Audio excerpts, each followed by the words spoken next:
I did make a fun overlay. I intended to, but I did not have the time. Oh. I'm sorry. It's just gonna be this very good picture that was drawn for me by Dijon Dijon. I suppose I have other very good pictures. That was just the morning dove Yeah. sleeping with the Kakonewman. Yeah, that's pretty cute. Keko. And Keko. I've got a couple others. I've got Harmon Smith Kirby.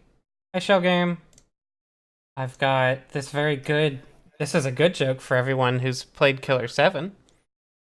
And it's a bad joke for anyone else. Can't wait to see this when the ad stops playing. Oh, God, you're stuck. Of course. I got my ad. But now I have a need to join the army though. Oh man, I'm sorry you're in the army now. Sorry you joined the army. Stream's over, everybody. Cortex is in the army. Not feeling remorse of seeing a dead body. Yeah, I'm the new Isfahan. And here's the Harmon Smith Kirby for you again, because you were in an ad while that happened. And I'll just go back to this, and while people filter in, That was pretty good. I will very quickly tell you about what I know about the development of this game, mostly about Platinum Games. Because I think it's important to know what I'm talking about. So, Kamiya was the guy who made the original Devil May Cry, and then Capcom, and I've talked about this before in the other streams, but after he made the original Devil May Cry, Capcom was like, you did a really great job. You and your team aren't making the sequel, and we're not going to tell you that. We're just going to assign you to somewhere else. Like, we're not. That's not how we do here. Good move by Capcom, always. Yeah, it worked so well that they had to bury the original developer of the sequel. We literally don't know who it is. Anyways, so then Kamiya and a bunch of other talented people at Capcom were like, hey, working at Capcom blows? And so they made their own, they made Clover Games, which is technically independent, but it was founded and funded by Capcom and published by Capcom, so it was more like a Capcom satellite studio. And Clover made a handful of games, and every one of them was amazing, and Capcom was like, we don't really know what to do with good games anymore. So, they didn't sell well enough. And then, after literally forming a studio, be like, we're gonna keep working for Capcom, but it won't be miserable. It was miserable, and then they got shut down.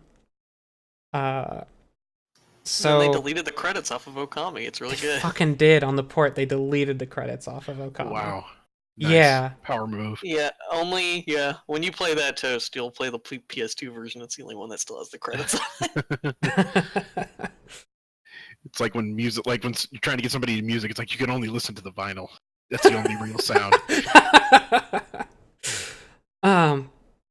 God, so Kamiya, along with a handful of other people, notably Shinji Mikami, and who made Resident Evil 4, and that Tsushi Inaba, who I'm not too as familiar with, but he's made a bunch of games too. They made a company called Seeds Inc., and they wandered around being like, we want to make our own studio, and they got a bunch of other Clover people, and another company, which was also made up of people, it was smaller, but it was also made up of people who had left Capcom because working for Capcom sucks, called Odd Limited, teamed up with Seeds Inc., and then they met with Sega, and Sega was like, we would like to make games again. Hi, we're 2007 Sega. We would like to make games, yes. So Sega was like, we don't have any people who work for us anymore. Can we pay you money and you just make games for us and we publish them? And we really like you. And they were like, great. And that's how Platinum Games exists. Sega's Sega gets one good idea every 10 years, and they gotta spin it all in one spot. They really do. They get a payday once every 10 years. Let's be real. Fair enough.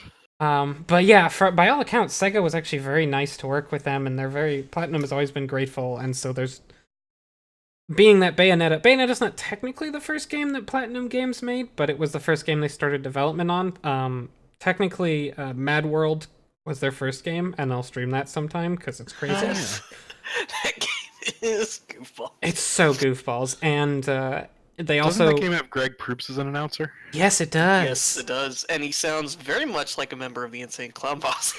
That's good. And they also technically published Infinite Space second, but I've never played that, and I probably never will. And I think it was sort of like a weird deal where someone had already made part of it. I don't remember. Anyways, but Bayonetta is like their first like the game that sort of defines the spirit of Platinum games, because everything after that was sort of not every game they've made after that, but most of the games they've made after that are sort of based on, I think, Bayonetta's the way it was developed, like what it's good at, being sort of niche, fast-paced, over-the-top action games with lots of depth, but also very stylized, over-the-top narratives and shit, so that anybody can play it and enjoy it. And as for Bayonetta itself, it's also sort of Kamiya's return to Devil May Cry. And Kamiya being Kamiya, he claims, oh, I wanted to see what the state of the genre was like, so I played like about half of Devil May Cry 4 to see what was up. And I think he's underselling it, because it's pretty clear to me he played the whole game of Devil May Cry 4, and I probably studied it. Because there's so much in Bayonetta that is either like, oh, Devil May Cry 4 did that, and it was cool, but it was bad, so I'll do it better. Or Devil May Cry did this, and it was all bad, so I'm going to do it better. And like that's like most of Bayonetta, and the other parts of Bayonetta are like, what if I made a sequel to Devil May Cry 1, ignoring the later Devil May Crys entirely? So yeah, that's how we got here. Can you make fan fiction of your own game? Kamiya says yes. Yo, this game is low-key still in the Devil May Cry universe, and I'll try and remember to talk about that. Wow. Okay. I really want to know that. Yeah. You wouldn't. We're talking like references to the manual from Devil May Cry. Ooh. Really good. Can I say that? Can I repeat my favorite thing that he has said on Twitter about what he learned about from playing Devil May Cry? Sure. Later Devil May Cry. Someone asked him what he thought about it. What's his main takeaway? And he said his only response was, "No dice game. Dice game is shit." That's very good. Let me just turn up the volume of Bayonetta a bit there. It was a little quiet. Oh shoot, let me get my phone open so I can look at chat. My mistake. I always forget to do that. Should we be watching this on Steam or should we be watching this on Your choice. Steam will let you hear things, but since you've both played this game before, like, it's not as vital. But it is as enjoyable now that I think of it. But I mean, if I were you, I would open it up in Steam and then make sure you can see the stream chat. But that's probably a good idea. Yeah. I will do that. I will watch you. I will watch you as well, because while we're queuing everything up, and while Steam gives an error when I try and connect, that's always great. Oh yeah, I'm not like tabbed into it, so you might not be able to yet. Sorry, I totally forgot to set up my chat on my phone, and that's kind of important, or you can't see the chat. That's fine. Their opinions are unimportant. Their opinions are unimportant. Let's see. Shell Games just gonna tell you chakrams over and over, and guess what, Shell Games? No chakrams in this game! You are watching my broadcast. How come I can't do chat only? It's saying please stand by, is it? That's because I was all tabbed out. You should see me now, right? Oh, okay, let's find out. We'll do it. But, Toast, are you in watching it? Or? No, I think Steam's being a butt to me, so... But I'm gonna you go ahead and get going, I'll restart. I'm gonna do the first level and the prologue on the prologue on a new game, just to just because it's a little easier to it's a little easier to show off some of the basic mechanics, because we'll get some tutorials and shit that we wouldn't get otherwise. So we're just doing it on normal new game to start, and then I'll switch over to hard for the rest of the game, because that's gonna be more fun to watch and play.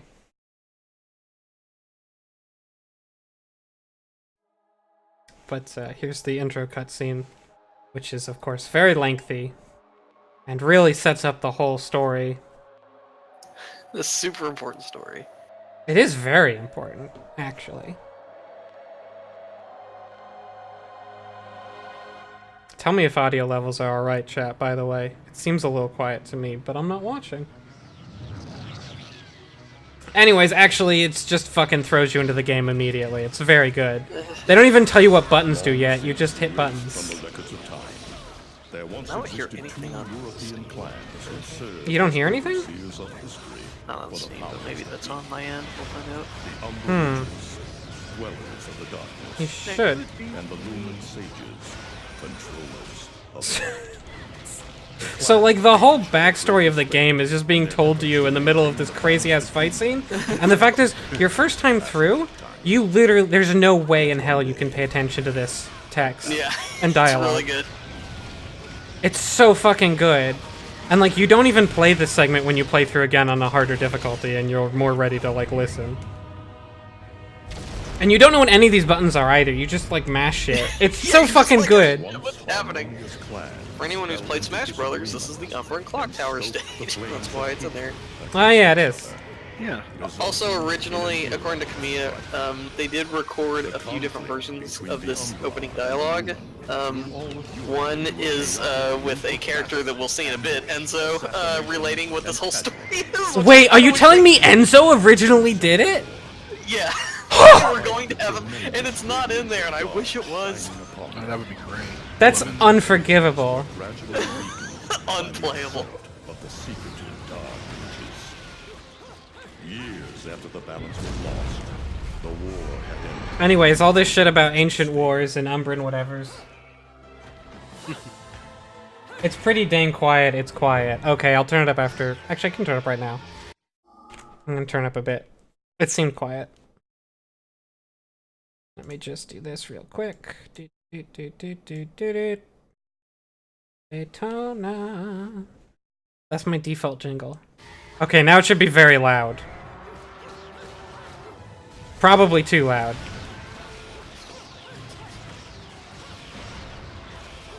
Actually, Vortex or Toast, say something.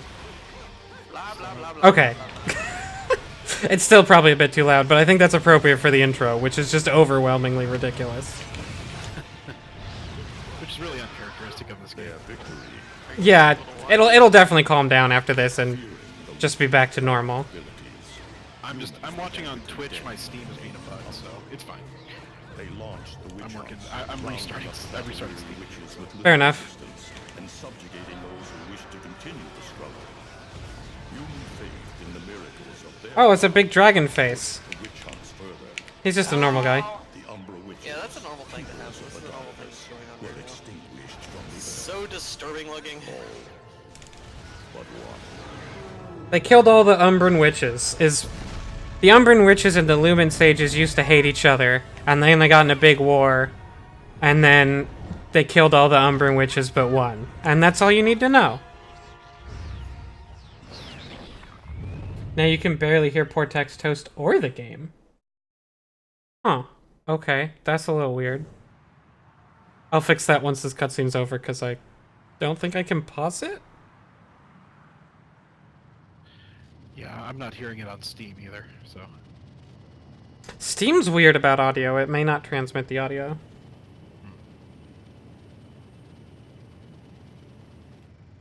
I will rebalance my audio in a sec, but I don't remember if you can pause this type of cutscene. Anyways, we're into present day now. Obviously, as evidenced by everyone's outfits. Yeah, they all look. This is normal. What people wear, I think. This is what people wear. This is your uniform when you work at Platinum Games. One of the things that Kamiya wanted to focus on when making this game was to make it very fashionable. Like his main focus is in terms of theme was to make everything sexy and fashionable. I don't know. Like, I guess that's fashion? It's a type of fashion. Okay, let me rebalance the audio real quick here. I'm surprised that everybody with me is so low, but let me turn that up. Let me turn this down just a little bit.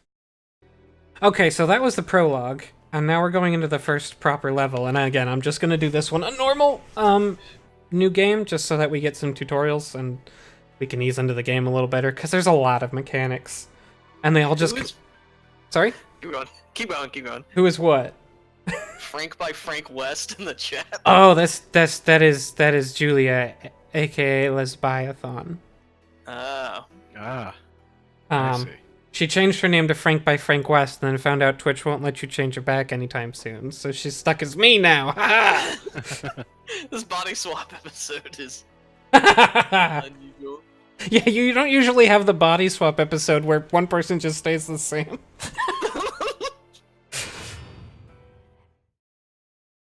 Ah. So we start in a graveyard, as all good stories start. This intro is so good. I love it. Oh, and they named the team that made this Team Little Angels as an homage to Team Little Devils that made the first Devil May Cry. Oh, That's why it's Team Little Angels. Because also you kill angels now instead of devils in this game. yeah. Angles. There's a couple other references in the background of these shots, but I don't remember them. Let's see if I can pick any out.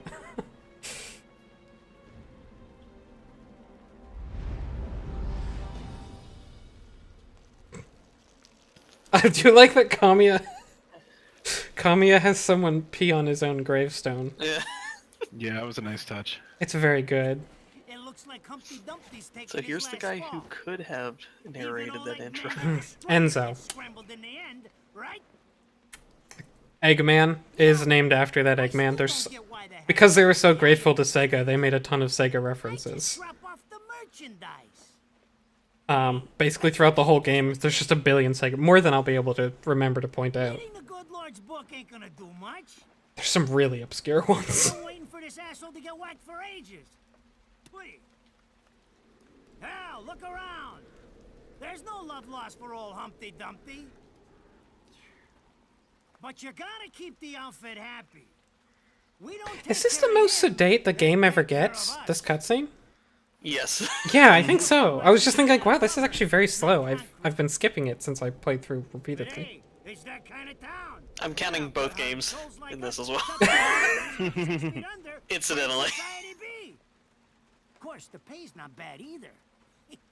God, they do so much setting up of Enzo's character here. Get into For this shit, don't you? I think Kamiya just really likes Enzo, which is fair. I also really like Enzo. Yeah, that's such a good character. I love Enzo. Can I just say that the guy doing Enzo does it was so perfect of a Joe Pesci impression. I thought it was Joe Pesci. Like I looked up the voice cast to be like, was that actually Joe Pesci?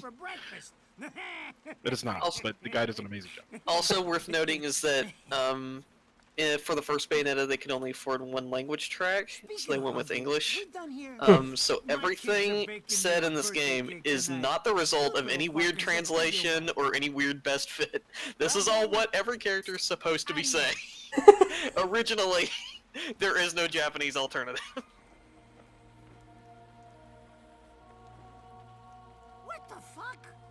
While we have a moment For this douchebag? to also praise, I like that Enzo is like the annoying Joe Pesci's type character, but he's not annoying. He's actually hilarious, which is hard to pull Yeah. off. So good job. But they're there, ain't they? By the way, I guess I'll drop this now while we also have a moment. Enzo is a character who was mentioned in the original Devil May Cry manual that I referenced earlier. Enzo was a dude who worked with Dante for a while. And the original Devil May Cry 1 manual had Enzo's notes littered throughout, who was like, who is Dante really? And it was like little gameplay tips and like bits of background lore. So yeah, Enzo knew Dante and has worked with him. Canonically. So he can't catch a goddamn break, can he? He really fucking can't. I love this fucking fake out too. I probably shouldn't have just said it was a fake out before it happens, huh? But Whatever. like you didn't know? Like you know. Yeah.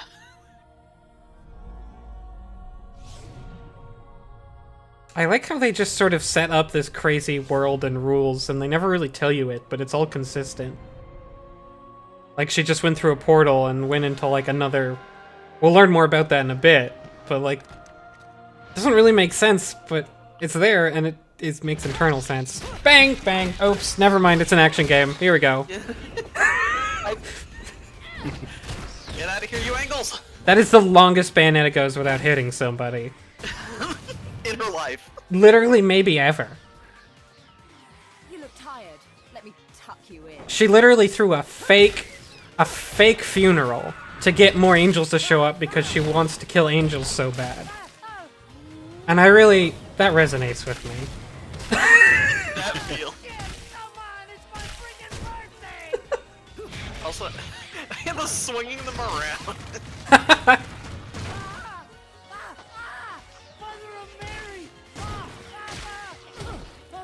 I also like that you eventually learned that Bayonetta is good enough that she probably intentionally dropped that tombstone right next to his stick without crutching it. Yeah, oh yeah. I mean, if you were Bayonetta, wouldn't you take any chance to fuck with Enzo? Yes! Like, he doesn't even need to be here. She brought him along so she could drop a tombstone near his stick. And then we have Rodon, who is a bad... The gravestone just lands on his head. Yeah, that's the best. If it ain't my good buddy Enzo, So badass. how about you get out? What if we, like, just made the ultimate Samuel L. Jackson? We just compressed Samuel L. Jackson's across time and space into one and I'm beat. gonna have to go back in that hole too. That's why his head is so hard, because he's just been compressed like a diamond. By the way, fun fact: the voice actor for Rodon is Dave Fennoy, who also did who voiced Lee in the Walking Dead Telltale series. Yeah, he's done some other stuff too, but that's like his most notable thing. Whatever. He and all sorts of stuff. Picking up a stack of angels and just killing them. Oh, it's a sexy game too! That was also the longest Bayonetta goes without being sexy, although I guess some people are into nuns, so... Bayonetta. Spotlights from nowhere. Yeah, they're just there. Do you not bring spotlights with you when you fight angels? Oops, I'm not Bayonetta. If I was like Bayonetta, I would absolutely would. Man, that's fun. I do love how they've really embraced the video game, like, you can just sort of hover in air when you're doing moves for no reason, and it's just in the cutscene. Yeah. Yeah. Now, this is cheeky. Throwing me these cheap It's none of your business. Thanks, Shell. Don't worry about quality. Crotch grab. Quantity.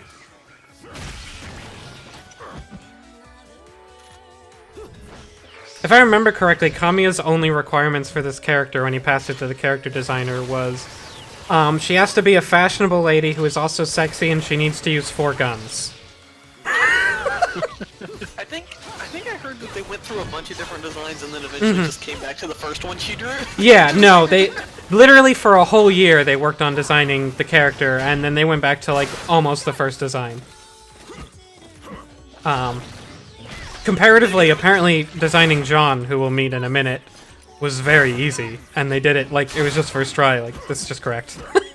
Yeah. I think they said the whole team really almost started liking Jean more than Bayonetta because they thought she was so cool. I don't know if I just did it, but there's several cutscenes where Bayonetta eats a lollipop. Oh, see, there's Joe in the back, beautiful Joe, on the gravestone. Oh yeah, yeah. It's like Joe the Red Hot Hitter or something, but No more shots from me, Bayonetta. I think I will turn up the game volume again after this cutscene. I love that pose. I forget what I was saying before I pointed out Joe's beautiful Joe. Oh, we're talking about the character designs and Jean's character designs. Oh yes. Wait, let me just quickly open it up to show off these. This is the basic weapon, which we'll be getting rid of shortly, but they're actually ebony and ivory on her hands, and which are Dante's handguns, and oh god, I don't remember, but the 2 on her feet are the handguns of Sparta, which are like Lucy, say, and Umbra or something. So she's using Dante's guns, is the long and short of it. The demon hero Sparta, the legendary demon Sparta. Okay, so I'm gonna take a little bit of time here to explain shit. There's 2 attack buttons. There's punch. And there's kick. And a second. Kicks tend to be slower but do more damage. Punches are faster. And here's a whole list of combos, and I'm not gonna do every single one, but let me just scroll up to the top. Oh, I guess it's not at the top. Anyways, you basically always start with a punch, because the starting kick is very slow and leads to very little. But you'll do strings like punch, punch, punch, punch. If you just mash punch, you'll do this combo. If you do, say, punch, punch, and then a kick, you can go into kick, kick. It's all string-based. It's based on, you start with a punch, and then you go from there. You can also sometimes pause to do a different attack like that. Pretty much everything you do on the ground can be done in the air. Oh yeah, if they're on the ground, there's two special commands. One is that when they're on the ground, you can do a grounded attack. And the other one is if they get in the air, you can do an aerial attack. You can sort of grab them out of the air if you grab them right after a launcher. I probably won't do those very much, but they're cool. Also, they get little pentagrams over their heads whenever they are dizzy. Yes. Just cute. I didn't notice that. That's nice. I think I'll get more specific into what moves are good and what, like, how you should watch out for later, but this is just basically how they work. This is the main mechanic of the game, is dodging. You should hit the shoulder button to dodge. Does it let you do witch time right away? I think it'll show me witch time just now, right? Yes. I don't think, does it? I don't remember. Hey, Boots! So if you dodge right when something's about to hit you, you'll activate witch time, which, well, everything moves in slow motion. Depending on the attack and enemy you dodge, you'll get different amounts of witch time. Wow. On normal, they move so slow. Sorry, that's gonna throw off my timing. Wow, I'm dodging way too early. And there'll be another addition to witch time that I'll explain later. But basically, it's a very powerful thing. When enemies are slowed, you can obviously just wail on them to your heart's content, but they'll also get launched easier. They don't quite take more damage, but on hard, enemies are always counter-attacking you while you're attacking, but if you manage to slow down time, then you have free reign to wail on them because they can't react, and you'll get to do the longer combos. Because generally speaking, the longer a combo is, the more damage is done at the end of it. But it's harder to get those longer combos off.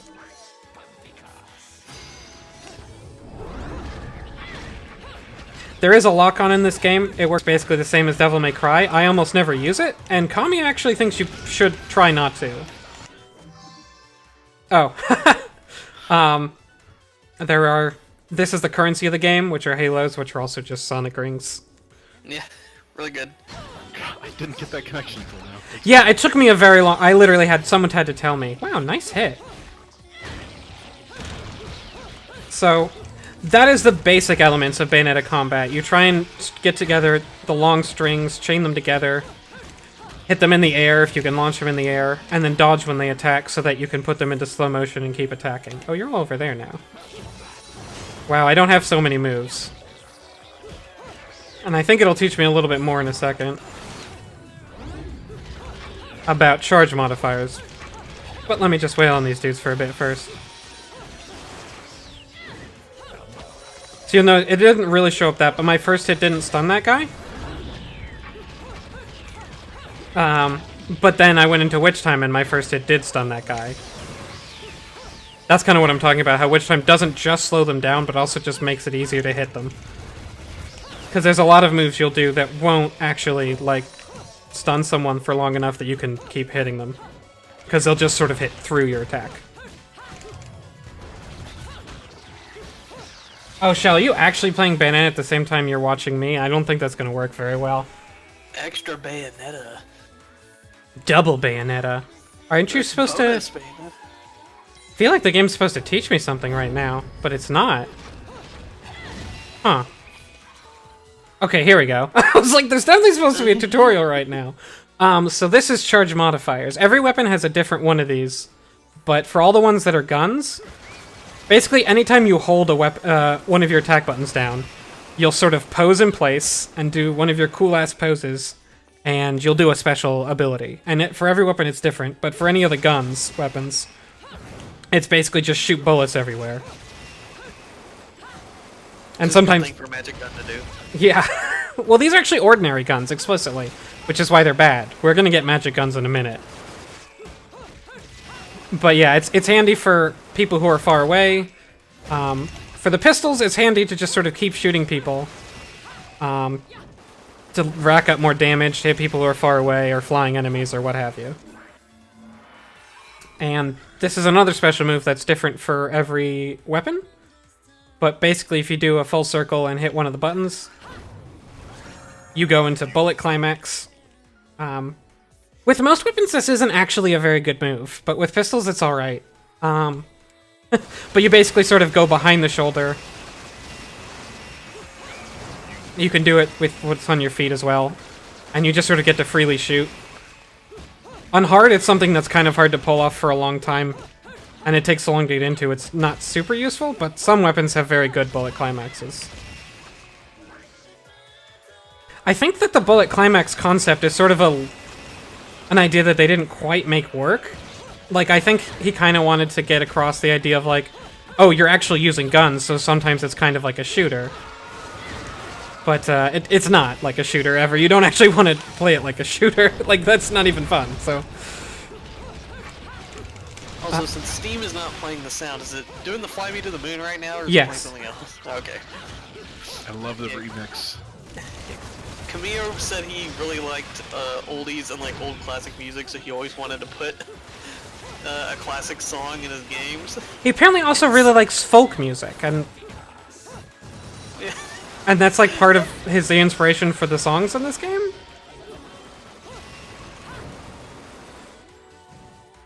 Anyways, back to Enzo, the real star of the game. Yeah. I'm not dead yet! You can't hit me like this!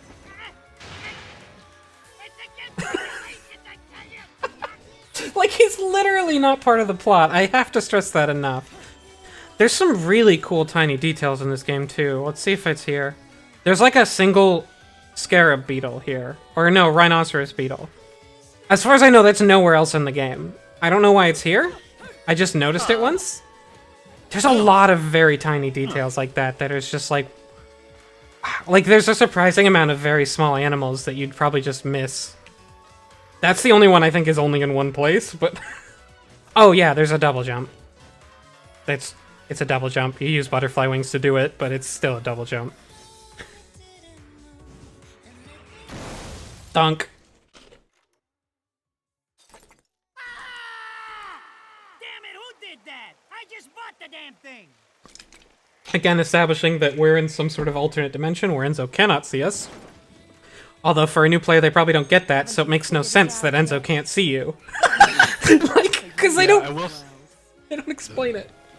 You will say, No, I will say, like, I played this recently, and the whole, like, different realms, different universes, it took me quite a while to actually comprehend it. yeah, they don't. They do explain it in a cutscene that we're gonna see in a minute, but like they don't really explain. It's all contextual. Like, oh, when she goes through those holes, like she's actually going into another universe. And there's some parts of the game where it's genuinely confusing. Like, wait, how are they fighting? Are they in the human world? Are they? Yeah. At that point, it starts getting confusing. But at the very beginning, I kind of figured it out because Enzo is acting very scared and like looking in all directions, even though the bird angles are flying around in the sky. So like, oh, I guess you can't see him. Oh, Then after a while, you'll see. It just Yeah. kind of doesn't. It stops making sense after a while.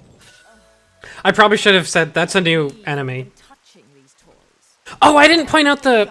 If you look in the background, there's the Clover Memorial Mausoleum. Oh, that's You can walk up next to it. I forgot to show it off. Engine still purrs nicely. Now, about this little thing you've been. Because this looking was the for. first game they worked on after Clover got shut down really unfairly. See? Got This is why I told ghosted. you I was going home. I just got held up in the This air is not. by It's, some at the start, I said this, but that was when people were filtering in. It's not technically the first Platinum game, but it's the first one they worked on. stops with you. Technically, Mad World and Infinite Space came out first, but Man from the dead. this is effectively the first Platinum game. Spiritually, it is. Catch you later, Bayonetta. These cutscenes are also a good way to save money for your first game. Like, and that's not even me making fun of it, it's genuinely like, yeah, we don't need to animate everyone talking, Yeah. this just works the way it is. Also, in the, And we can just put an Instagram filter on it, and it looks like it's an old-timey movie, and like, it's Yeah. fine. in the Wii U version, you can dress Bayonetta up in different Nintendo-themed costumes, which I'm really amazed Nintendo allowed for that to happen, but, Can't fix. in these cutscenes, if she's wearing the Samus costume, you can hit a button and raise and lower the visor. Oh, nice. It doesn't really do anything, but she'll just be standing there going, burp, burp, burp, burp, burp. Remember me? Don't you By the way, the Nintendo costumes are hilarious. The one you can dress her up as Link, and like the green cap for Link goes over the top of like her head, like her hair column. Yeah. Screwed. Ah, it's gonna take every cent I earned on this charade to pay for the damage. Oh, it's Golden Axe on the radio. If I could see them Oh, really? bastards that did this to Yep. my car, It's the forget universe where about they it. play Sega Enzo. music on the Maybe he has a tape cassette of Golden Axe. that he held up to the CRT when he was playing it on the Genesis. Of all the low-life scum in too deep in this town, I've never seen one get wrapped up in a fight with God's messengers. I think it's a really great character moment that Bayonetta doesn't give a shit when the wheel, like, not even the slightest reaction when the wheel comes off. Yeah. It's great. I love that about her so much. I think a worse designer or a worse writer would have made her like look at it and smirk. But she doesn't even notice. Well, she notices, but she doesn't care. Oh, this is actual plot. Sorry, we're talking over plot, huh? Oh, now the story won't make sense. Well, long story short, she woke up. She woke up on the bottom of like 28 years ago. She doesn't remember anything but that she's a witch, and she needs to keep killing angels, or the demons will get her. If I needed a biographer, So she literally With needs. a casket in a lake. Oh yeah, that's true. you get me the information I asked for. That was our deal. Come on now! Look at my poor car! I'm working. Oh, I remember what I was gonna say earlier. I don't know which ones it are, but there are some cutscenes where Bayonetta will eat a lollipop, and if you hit the appropriate colored button on your controller, then you'll get the bonus of that lollipop, because for the next fight. I don't remember when it happens, because I never do it. Game-winning strats.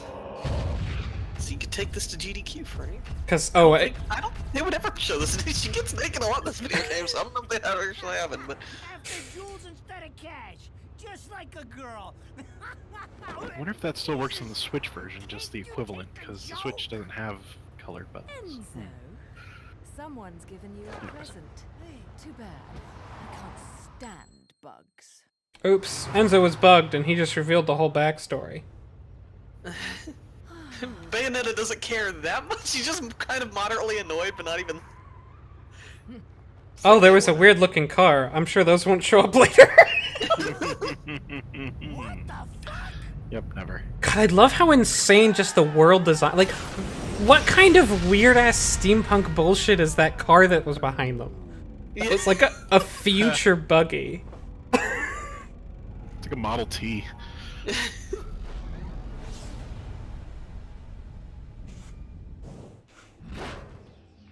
Anyways, we're now in stop time, which is a thing. Every once in a while, Bayonetta activates super witch time, like during scripted events, where everything gets super duper slow.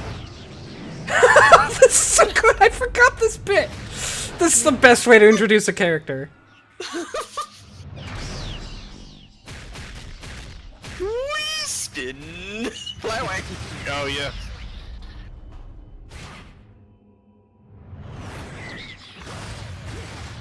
Why? Like, well, I mean, like, Trish threw a motorcycle at Dante's head. Can we outdo? Oh yes, we can. She's going to shoot out a part of a plane and then throw that at Bayonetta's head. And Bayonetta will ride it. and kill more angels, and then jump into an explosion, and then... This is just how people introduce each other in Kamiya's mind. This is just how his brain works. Oh, see, they just entered super, even slower time right then, because the angels started going even more slows.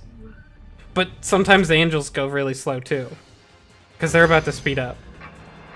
Okay, so this is teaching us about torture attacks. Which are real good. Oh, and you'll see all the angels are going very, very slow. See, in the top left, I have a health bar, which is the green thing, and I also have a bunch of circles under it, which is my magic bar, and it fills up when I hit things, basically. See, that looks familiar. But it also fills up if I do a taunt. And then if I have one full level, oh, that said, DMC, I think, on the tombstone. We got lucky. When I switch over to my New Game Plus mode, you'll see that I have a lot more magic orbs, but if I have one full row of magic orbs, I can do a torture attack which will do either a lot of damage and for weaker enemies will instantly kill them. And it's this. Basically, I summon some sort of crazy torture implement and then I use it on them. And under most circumstances, killing someone with a torture attack will also make them drop their angel weapon, which I can then pick up and use. But it doesn't here because it's the first level. Oh, and because we're in slow time, you can't actually use witch time in this fight, which actually makes this a very hard fight to do in when you first jump over to hard. Yeah, I actually had to do this a few times because it was like, okay, so I got the witch time thing, then I do this, and I'm like, wait, it's not happening. No, it doesn't happen here. What's a torture attack? Shit. They don't tell you that, but since you're already in slow-mo, you can't go more slow-mo, obviously. I like how I like to think that they both activated Super Witch Time because they're like, well, we have to smirk at each other and like pose, like we. Everyone else needs to stop right now. We got to do this.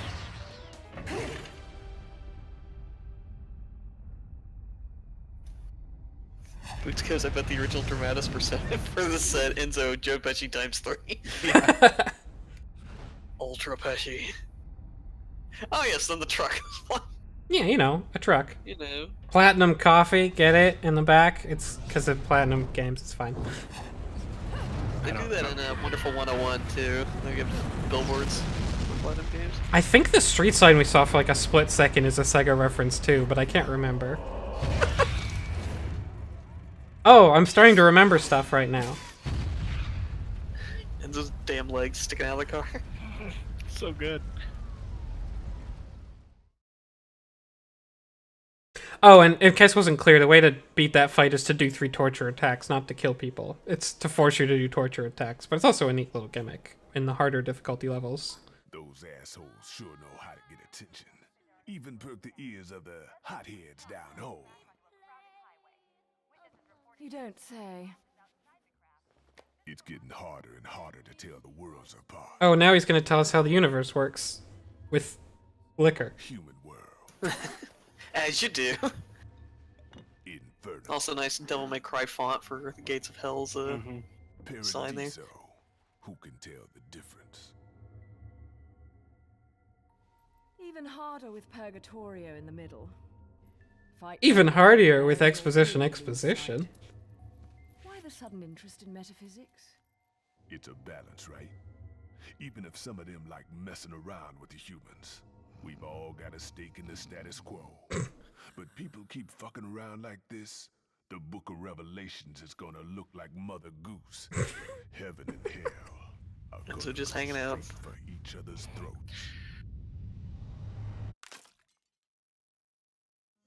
Oop, one of them Heaven broke. and I hell missed which can one though. tear each other to pieces for all I care. I've got my own problems to worry about.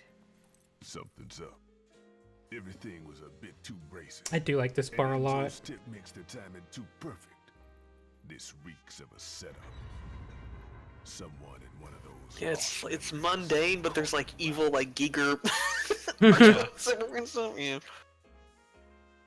I got There's so many ridiculous weapons in the back that are just there. these are special.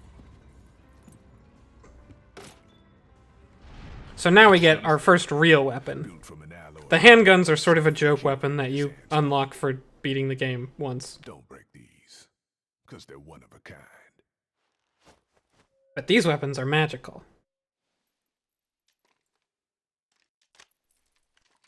And this is like the whole reason she was allowed in Smash Brothers. Her guns are very fake looking. Yeah. That's probably true, actually, isn't it? Oh yeah. Because that is one of their hard and fast rules is you can't use realistic guns. That's why Snake, because they didn't want Snake like blowing Mario away with an AK or anything. So. Yeah, he does have a realistic rocket launcher, but that doesn't count because like a rocket launcher is like also a cartoony thing. Yeah, it's just guns. Like it's like that's the one thing. It can't be Calling guns. me out. I also like Rodon's like, oh, we're doing poses now. Offers. Yes, it's pose time. Again, I'll do poses with making the drink. tired of these weaklings they keep throwing In at me. Kamiya-verse, it's proper etiquette to Maybe I pose should 37 invent times when you're something grateful more for guns that you've been handed to by a demon. high-class. Her guns are named Rosemary, Thyme, Parsley, and Sage, by the way. Pounding them down tonight, baby. For the song. Not to Yes, Scarborough Fair, the yes. Scarborough Fair, which is that that's- altogether the set is named the Scarborough Fair because again, Kamiya likes folk music. wait for you to Yep. finish a ride. And his and in Bayonetta 2, it's Love is Blue, and I can't remember the foreground's names, but John is the alternate character, and she actually gets all the same weapons, but they all look different and have different names. Like, You deadbeat motherfucker.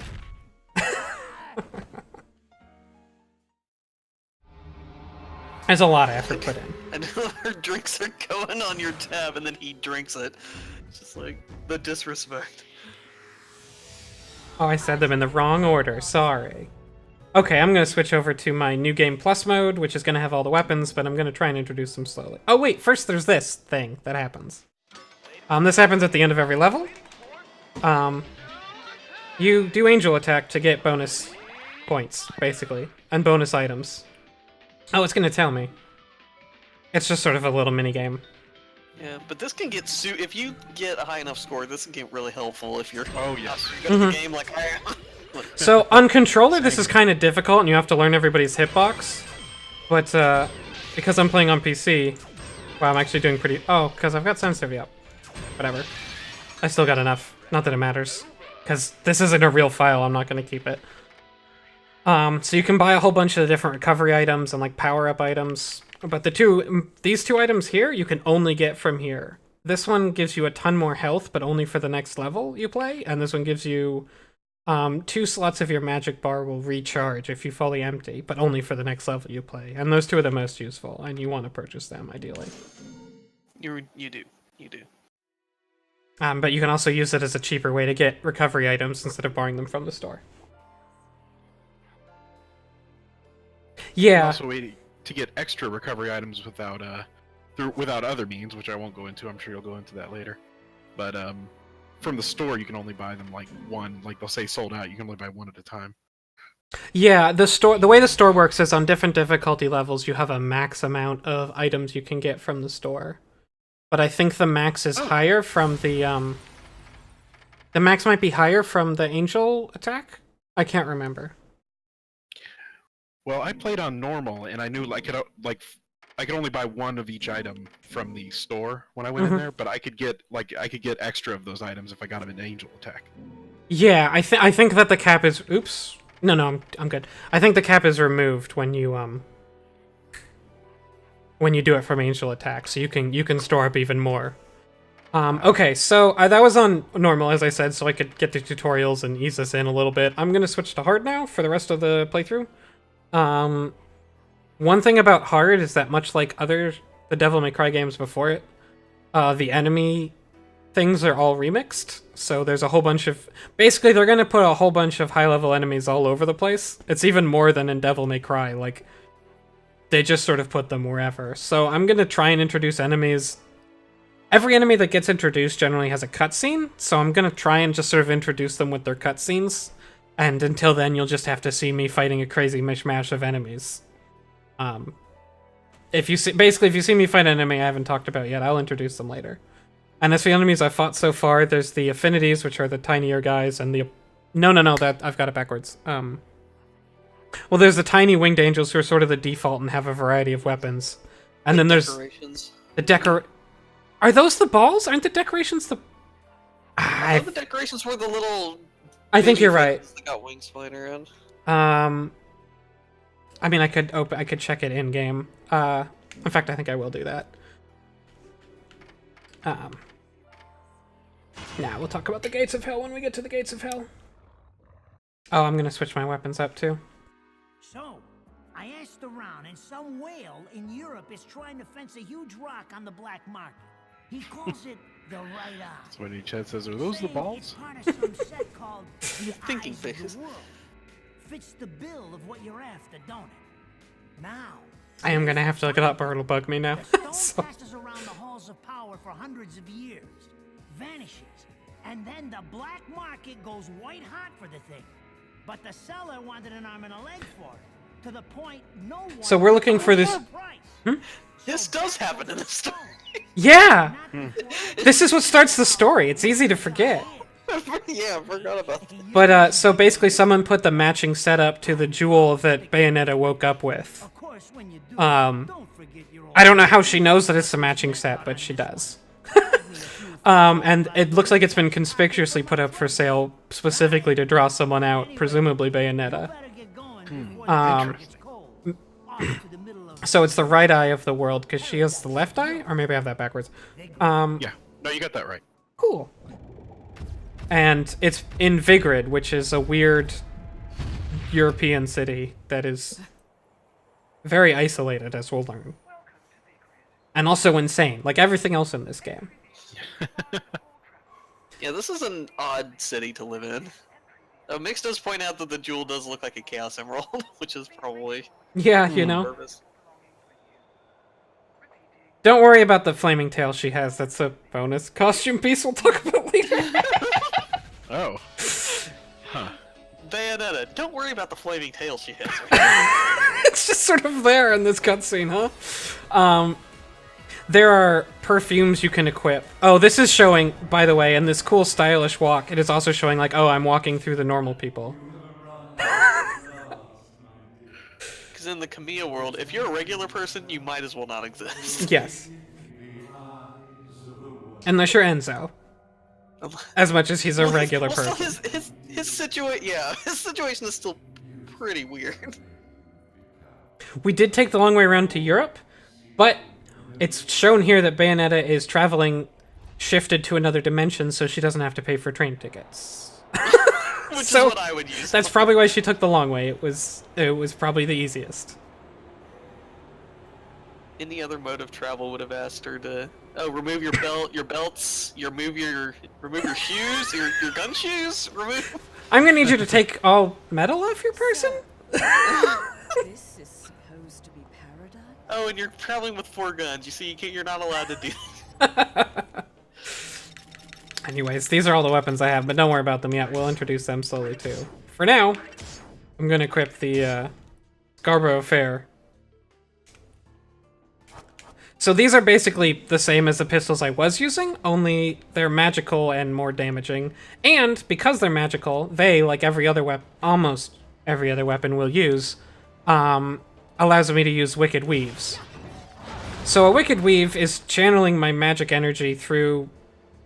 You know what? Fuck that. A Wicked Weave is basically ending... At the end of most combos, there'll be a powerful attack that summons a big fist, or sometimes a big boot.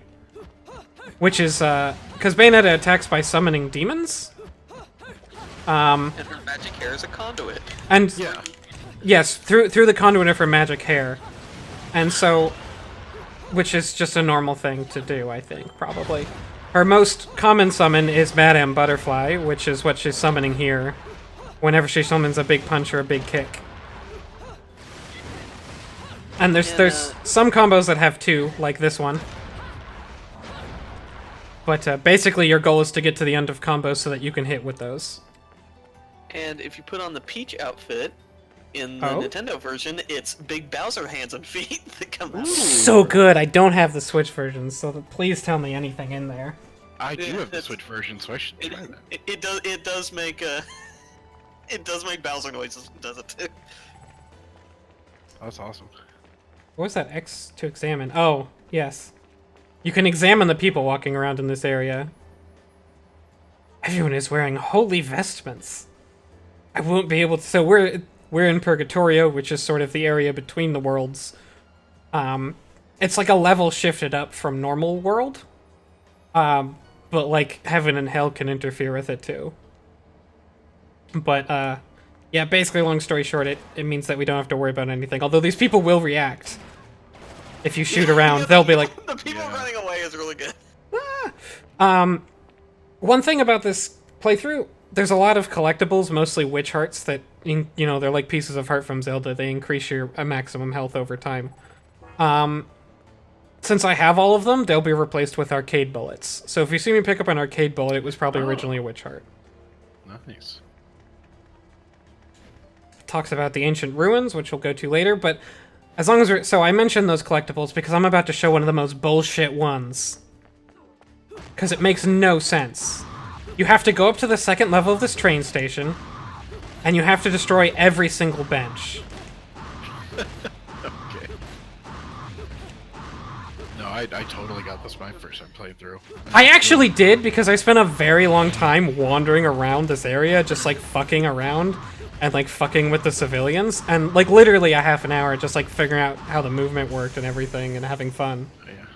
Anyways, then the train takes off, and you can get on the train. The train takes off once you destroy all the benches. Wow. Okay. And then you can also get on the train to fly with it, and then it drops the witch heart right here underneath the train. There's no indication you can do that. Which is another fun thing in Kamiya games. There's no indication that you can go back here and do. Oh, I guess I can explain. So also, there's a bunch of techniques you can buy in the shop, and I have them all. And they go across every weapon, so I'll just explain them real quick. The first one, if I dash twice, I go into Panther mode, which is basically just for running very fast. I'll be using this just to get through levels quickly, because it's faster than walking. But also, if you run for a while in it, you can attack. When you attack, you'll see a little Panther claw come out, and it kind of adds an extra attack to whatever you come out with. But it's mostly just handy for moving around quickly, even in battle. Yeah. I bought air dodge, which is dodging in the air. Let's see. There's stiletto and heel slide, which are basically the same thing, but with punching and kicking. It's just a lunge attack. Every weapon does this very differently. You can hold them like you can hold everything. There's Tetsuzanko and Witch Stomp, which, if I had 3 magic circles, you would see me summon a Wicked Weave immediately with those attacks, but I only have 2, unfortunately. But they're basically a way to summon a Wicked Weave immediately. It's their main, but it costs 3 magic to do so. And, oh, I can fly as a bird. And I can use my magic to summon Virgil swords, I mean feathers. They're literally the Virgil swords, they work the same way. You can summon them around yourself too. And then you shoot them out by that. It's cool. What else is there? Oh yeah, if I double tap lock on, I will fly to somebody at the cost of a couple of magic orbs. Is that it? Oh yes, there's also, of course, breakdance. Yes. Of course. A very silly move that is... It's not actually good because it takes forever to start, but it's of course amazing. And then there's also Portal Kick, which takes a very long time. But it does summon a very powerful Wicked Weave, and you're invincible while you're portaling. So it's sort of a great finisher, but it's kind of a niche move. And Witch Twist, which also summons a Wicked Weave and is an uppercut, and doesn't quite make you invincible, but it's a very good move.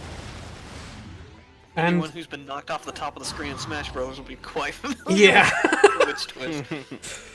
I guess she was very powerful in Smash 4. She's bad now, though. Pretty much just destroyed every tournament. Yeah, Yep. Boots says in chat, I always destroy everything I encounter in these games, and that's true. Oh, there's another reason I was destroying things, because you get... I'll never use this again, but you can. There's a concocting thing where you can make, like, different items by filling up formulas, and the ingredients are just randomly dropped from destroying things, so... Wait, how do we do it? It's like it's baked gecko and unicorn horn, and what's the other one? Fuck, I don't know. Oh, Doesn't say Rosary. here.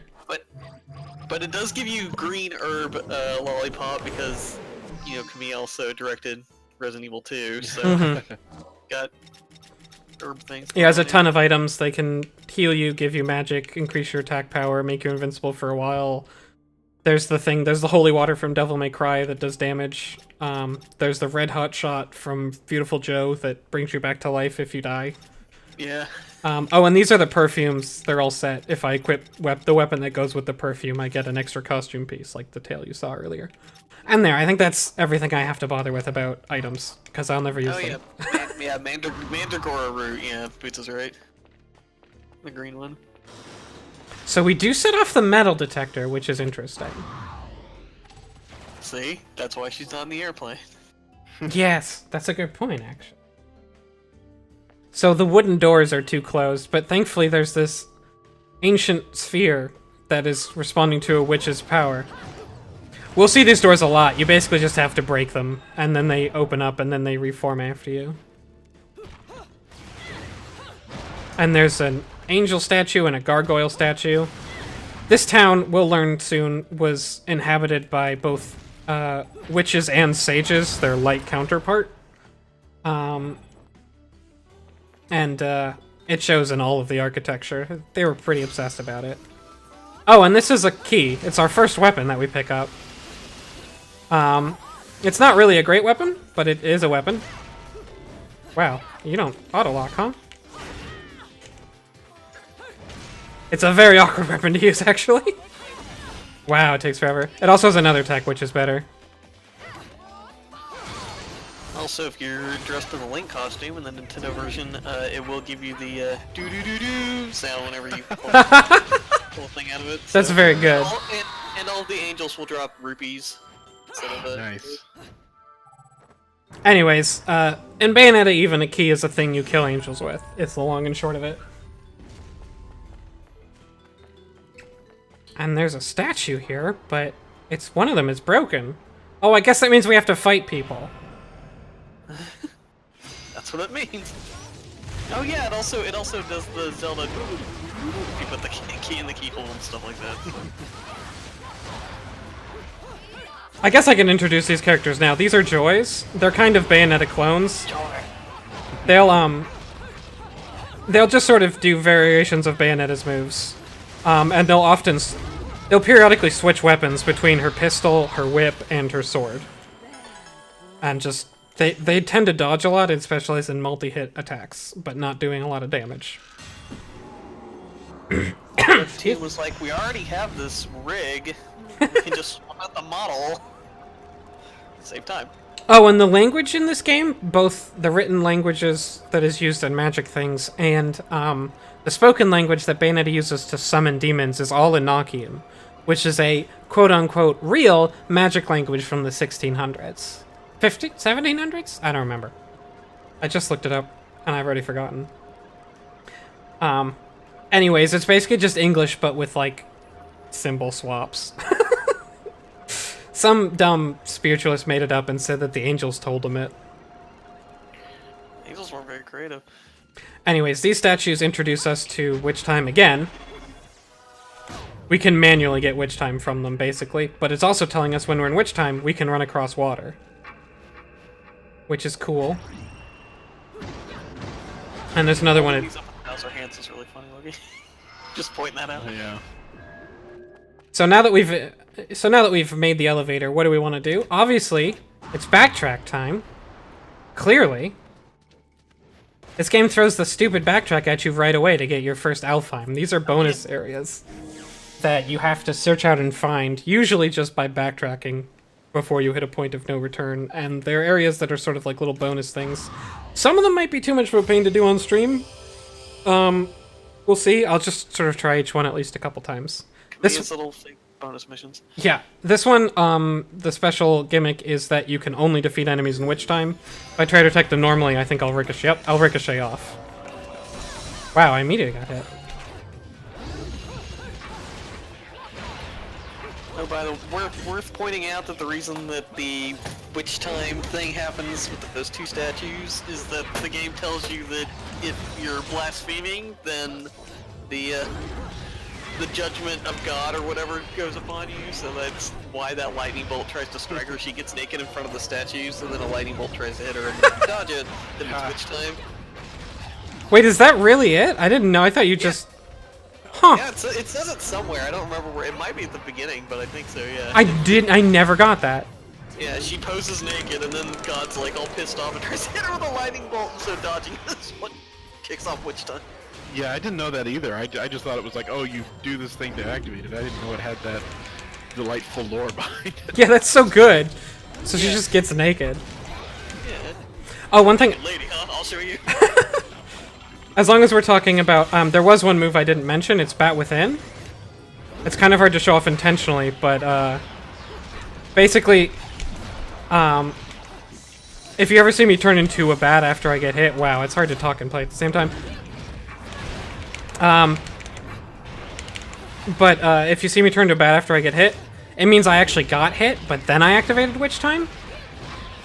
There's basically a period of time after you get hit where you can dodge and you'll turn into a bat, and you'll undo the damage that you took, and you'll activate Witch Time. It basically adds an additional amount of time to your Witch Time activation window. Like right there, I just did it. Yeah, if you're trying to play this game yourself, you can kind of think of it as like, oh, I hit Witch Time too late. It's sort of like the... But it's actually a little bit better than normal Witch Time. It lasts a little bit longer. So if you're playing this game and you're super expert, you could intentionally try and activate it every time, but the timing window... What you should really think of it as is, I increased my timing window for Witch Time, and if I do it at just the specific time, it will last a little longer. Oh, and technically the bats are also do damage. Oh, I didn't know that. Yeah, they can. When you reform, the bats can do just a tiny little bit of damage. It's more of an Easter egg than anything. Bayonetta. The bats are also very cute. Also, in the opening... Kick butt, kick butt, Oh kick yeah, butt. Tossing, get. I love that the finisher, the torture attack finisher, is all like BDSM moves. But yeah, if you on the little cinematic for the setup for Smash Bros. Ultimate story mode, you can see Bayonetta do the bat within when she's trying to dodge the light beams from Gleam. Yes. Yeah. So, fun little fact. I guess I could take a minute here. This is a nice place to do it. And just sort of... I'm not going to go through the whole move list, but just a couple moves that are very good and you'll see me do a lot. Punch, kick, punch is the fastest Wicked Weave you can do. And it's a very short move that is still very powerful, so I'll do that a lot. Punch, punch, kick, kick, and then another kick is the most damaging string, but it takes a very long time to do the last two kicks, but it's got 2 Wicked Weaves in it, so it's very powerful. If I just want to do a lot of damage, I'll do that. Punch, punch, punch, kick, kick, kick is a very long string, but it's really great because it keeps people juggled. Or it keeps people stunned. It can trip them. It does a lot of damage. Punch, punch... Wait, sorry. Punch, punch, punch, kick. Kick, punch will do... Wait. Did I do it wrong? Sorry. Which one's all in the mind? I'm sorry.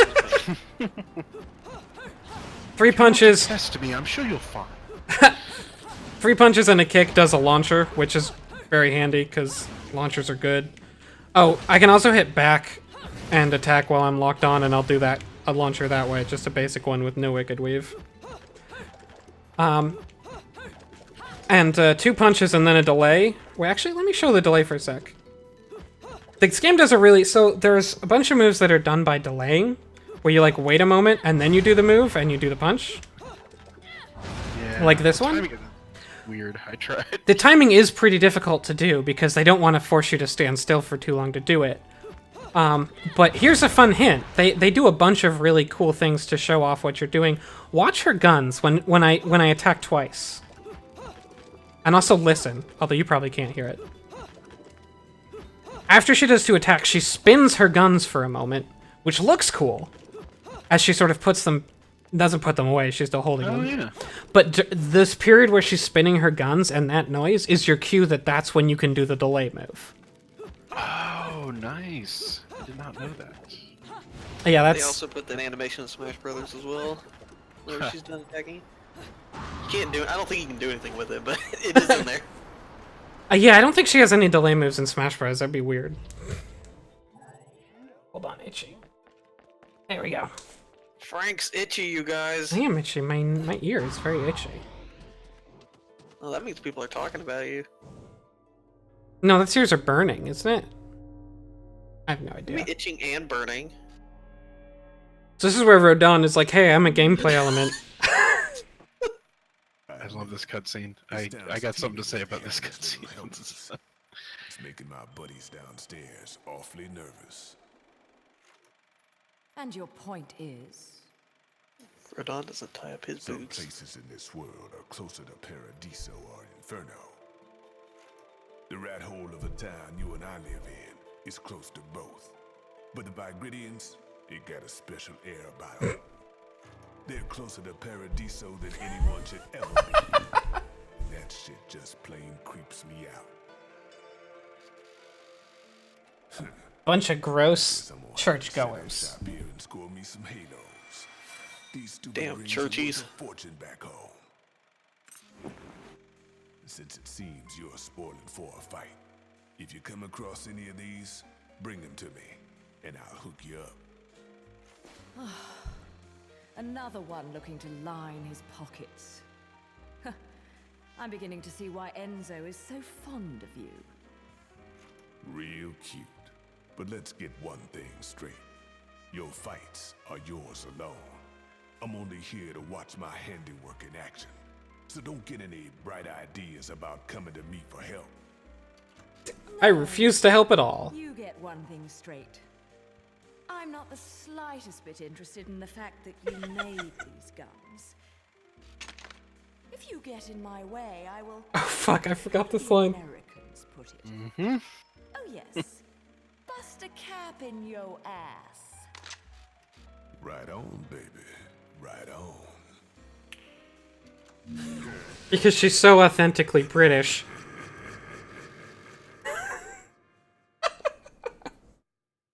By the way, I do apologize to any viewers how much I'm stopping and explaining game mechanics, but I couldn't think of a better way to show how this game works, and I promise most of the rest, like, I'm basically getting it all the way early, is my goal. Speaking of getting... So Sorry?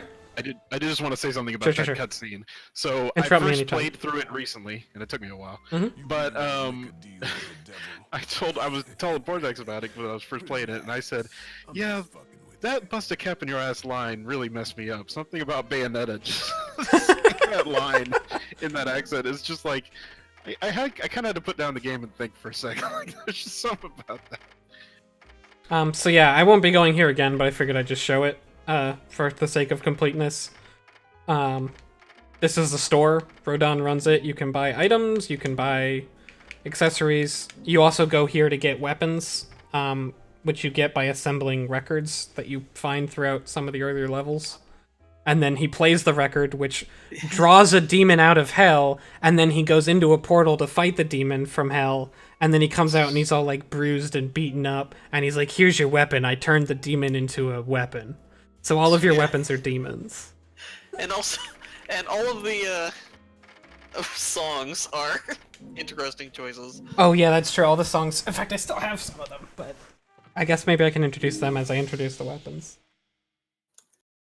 So I just realized this just hit me. So Rodon fighting the demons and turning them into weapons, that's like a Devil May Cry reference. Yeah, Right?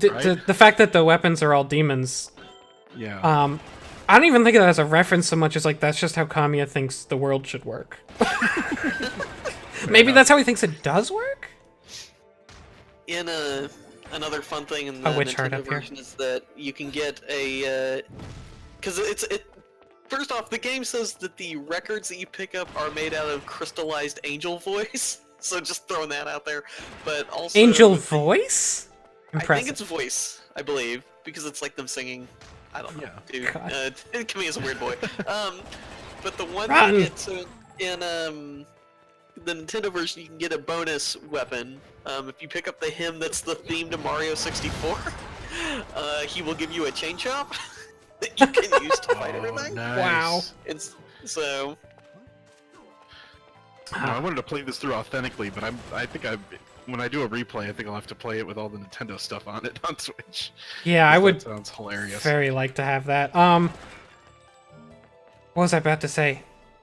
Oh yeah, oh, haha, I'm stuck! I got it! When you fall for long enough, you do a slamming attack, but you can also just get yourself stuck in places. Yes, so this game also follows the Devil May Cry 3 and 4. It sort of has the Devil May Cry 1. There's a bunch of stuff with very atmospheric text that you can examine. Mm-hmm. But like Devil May Cry 3, it only has it at the start and then gradually forgets to do it anymore. But it's a very Kamiya thing to just like throw it, and like you can walk up to a sign and it'll tell you like, let's see what this sign says. The Historical ruins also seem to be used as a recreation area for the townspeople. Like, okay, cool.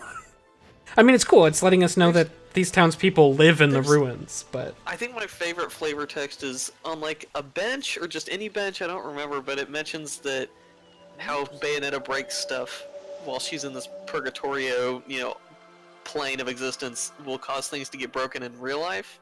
And it says, this is the truth behind the unexplained phenomenon of things spontaneously breaking. And I was like, is that a thing? I guess that thing that happens where benches just explode for no reason. What the fuck are you talking about? So here's a plot.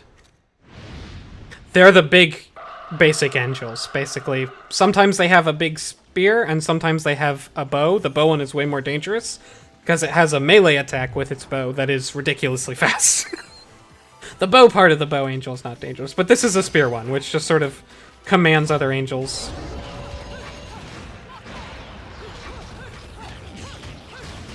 Oh, I forgot the afterburner kick. Here, I'm showing you how to juggle in this game. Oh, you're just gonna block, huh? No, you're not. You can... Sega reference. Oh, yeah. Afterburner kick being a simultaneous Sega reference and Beautiful Joe reference. Yeah. Red hot kick, afterburner. Yeah, that's the last move I forgot to mention. If you do it in the air, you do it downwards at people, and if you do it from the... Okay, I'm trying to juggle you and show off. If you do it from the ground, you juggle them upwards. It's sort of primarily a juggling tool, but you can also use it to attack downwards at people at an angle.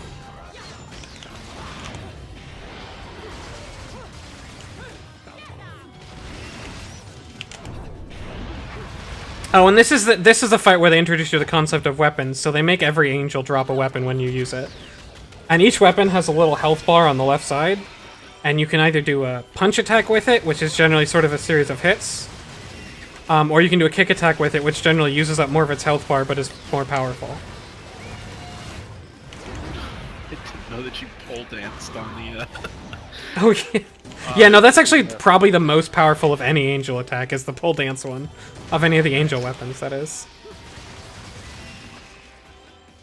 Also, if you knock the little ball angels down, you can hit X and B, or Y and B on them at the same time and do a punt.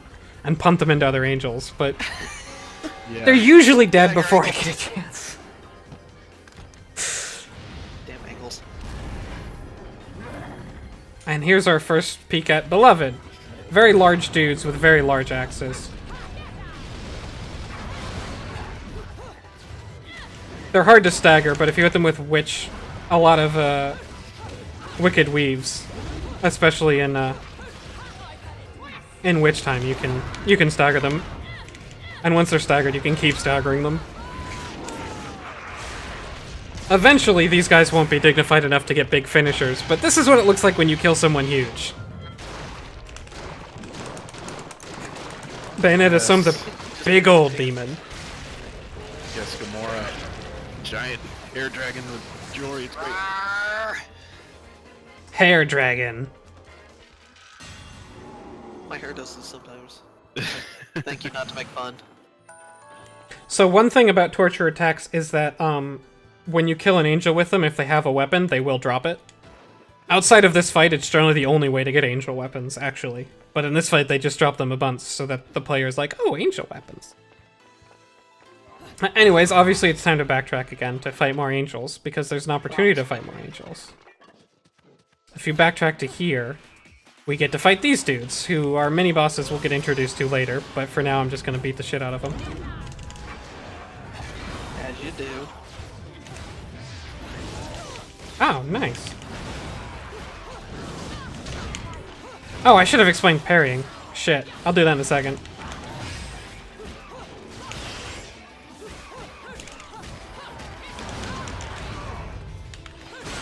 So I have... Actually, you know, I'm gonna have to pause to explain it, so I'll finish this fight first. Because it's about equipment. I forgot about equipment entirely, because I don't change it very much. But basically, there's equipable items that you can put on that give you various abilities.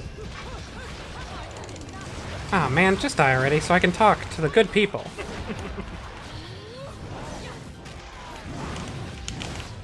I don't usually use pistols very much. They do less damage than I expect, because they're fast and easy to hit with. And comfy and easy to wear. So anyways, this is equipment, accessories, and you can equip 2 of them at once. And most of them are pretty so-so. A couple are stupidly powerful. One of them is the Bracelet of Time from Devil May Cry. Again. Actually, I think maybe even... Does it mention Devil May Cry in the description? Yes, no, it mentions Dante's mother. Only it calls her Eva, and if I remember correctly, she was actually called Eve. But the description of this item says that Dante's mother was actually an Umbran witch. So there you go, folks. More canon. This whole game is actually a Devil May Cry fanfiction. AU. What if Dante was girl? By the creator of the actual game. Oops, I didn't want to actually equip that. Oh my god, I've been playing Switch so much that, like, menus are... Because on Switch, the B and the A are backwards. And so, like, I can't do menus anymore. It's so hard. So the one accessory I'll literally never take off is the Moon of Mahakala. Which has some cool thing, but basically if you move the direction, like the movement stick, directly towards an enemy when you get hit, you'll do a parry. Which will knock them off balance and leave them open a bit. And if you time it really perfectly, like bat within perfect time, then you'll do a counter attack too, which is different for different weapons. For some of them it's bad, for some of them it's amazing. And it will also activate Witch Time for a while, even in situations where you shouldn't be able to activate Witch Time. It's really useful because it's another way to avoid damage, and it's really cool, and you can parry back projectiles to reflect them, and it's just a really cool weapon that... It's just like it gives you more options, and the rest of these are sort of like tiny bonuses. Except for this one. Evil Harvest Rosary takes away getting Witch Time for dodging, but instead when you dodge perfectly you leave a big explosive rosary bead behind. And ordinarily that's worse, but in the hardest difficulty you lose the ability to get Witch Time from dodging anyway? Like, that's what makes the hardest difficulty hard. You don't have Witch Time. So you might as well equip this on that and make it a lot easier. There's also flavor text for all of them about witches from around the world. Yeah, they're all about different, Yeah, all these accessories kind of make it seem like the Umbran Witches were like this international organization of witches. Like, the Men in Black or something. I don't know. Most of the time I'll have this one on, which gives me, the last 2 orbs in my magic meter will automatically regenerate. It's a tiny buff, but it's always good. There's a few other of these where you can, like, make yourself invincible, or at least block damage to a certain extent for a while, but they drain magic the whole time they're on, or you get, like, doubles of yourself that follow behind you, or you summon devils that will attack for you, and they all sound super cool, but they drain magic really fast, they take a while to activate, and none of them are really that fun or interesting to me. Like, it's kind of I kind of feel like the accessories are a little wasted. This should be how you can, like, adopt a different playstyle, but honestly, most of them just aren't that interesting to use. They don't do enough to me. Oh, well. Oh, yeah, and here's a fun hint for everybody that Shellgame just reminded me in the chat. When you're on a loading screen, you can hit the select button and you will pause the loading screen and you can go through the move list there. So you can just sort of practice on the loading screen. Which is fun.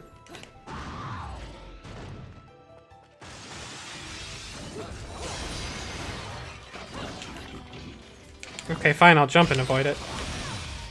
Oh, actually I can show parries off. Wait, can I? So that's a normal parry. Let's see if I can get the... I'm probably gonna get hit doing this. Oh, I got it! So that's the, like, perfect parry. Which does a decently powerful attack with pistols. There's a couple weapons that have really good parries. But most of them, it's not that much. It's just sort of a cool style thing.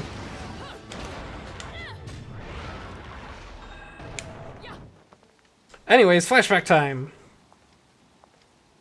And also, Frank takes a drink time.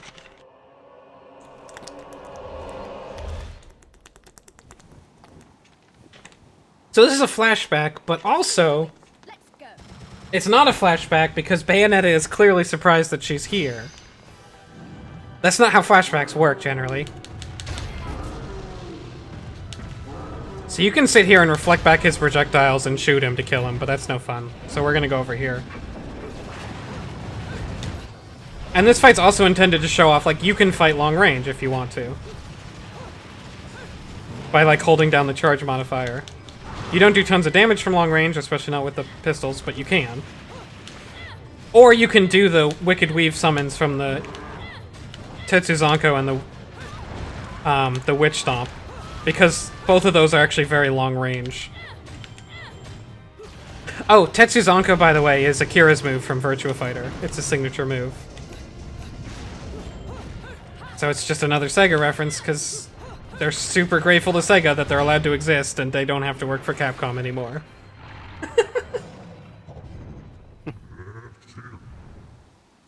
But yeah, if you are having a tough time on that guy, you can literally just sit back at the first part and hold the fire button to hit him with a bunch of, and just all you have to do is dodge his fireballs, which isn't that hard. And you can whittle his health down from there. But it's less cool. You've been naughty. Ah, you thought after the high-action flashback it would be just calm, but no. Bayonetta makes it very clear that it's never calm. Bayonetta has no chill. And we get this little fight, which also demonstrates Bayonetta's ability to just sort of stay on anything. If you're in the air, you won't get staggered when he slams into the wall. But if you aren't in the air, then he will get staggered and you'll interrupt your combo. I think you can dodge it too, but I just tried and I failed, so maybe you can't. I definitely didn't dodge it that time.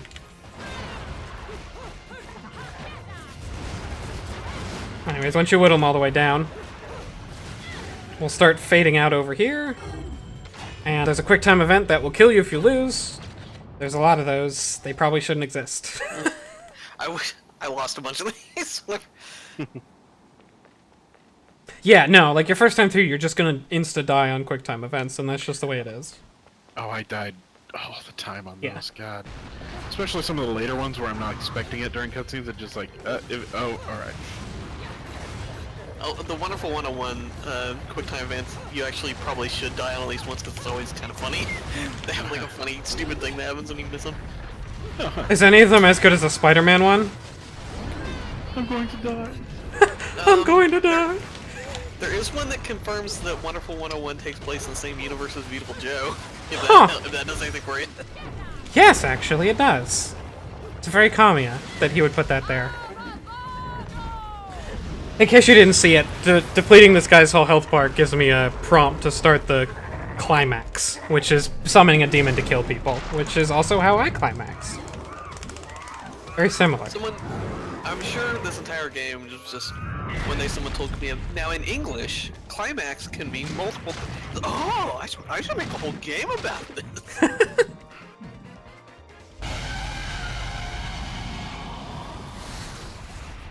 Gigaton, completely meaningless. Like, Yeah, just megaton, gigaton. They just, I mean, there's a reason that they use those words, and it's so that at the very end it has even more impact. But I guess I'll explain the ranking system real quick. So each area you fight in is a verse. You've seen it sort of, the screen sort of gets blurry for a second. It shows my ranking on the side. So the verse judges you by how long it took, which I'll basically always get a platinum in because I don't waste any fucking time. I dive in there. And then how much damage you took, which I take a lot of damage because, as I just said, I don't waste any time. I dive right in there. And then your combo, which is something that builds up as you do a bunch of moves.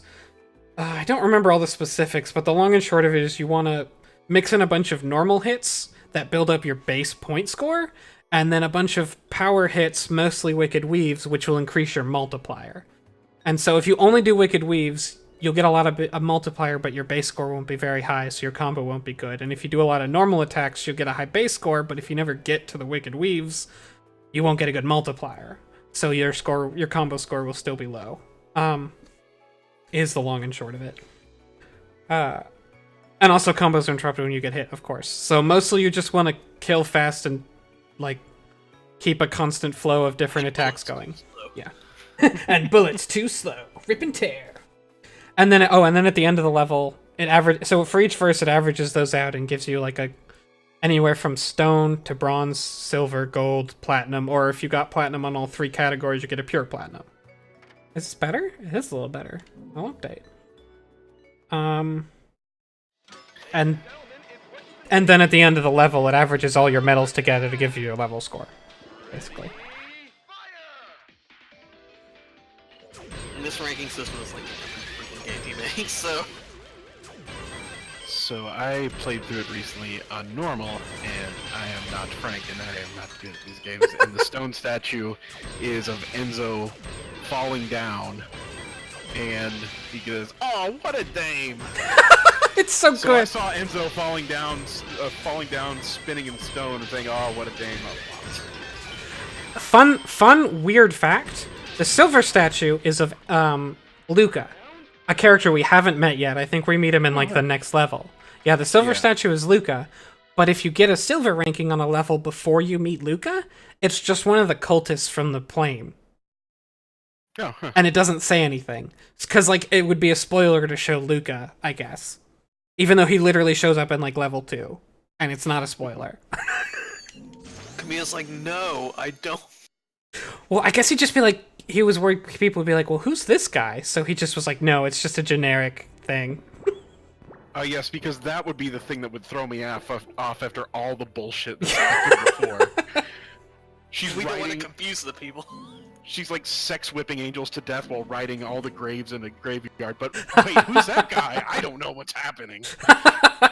Well, hold on, a new character. No, we're going a little far. We showed the CinemaSins guys this game and asked them to like point out everything wrong with Bayonetta. God, no. I'll show the CinemaSins guys a trash can. Take Let's that. see. Okay. I wrote little notes to remind myself as when to introduce weapons, just so that I can keep a steady flow of them.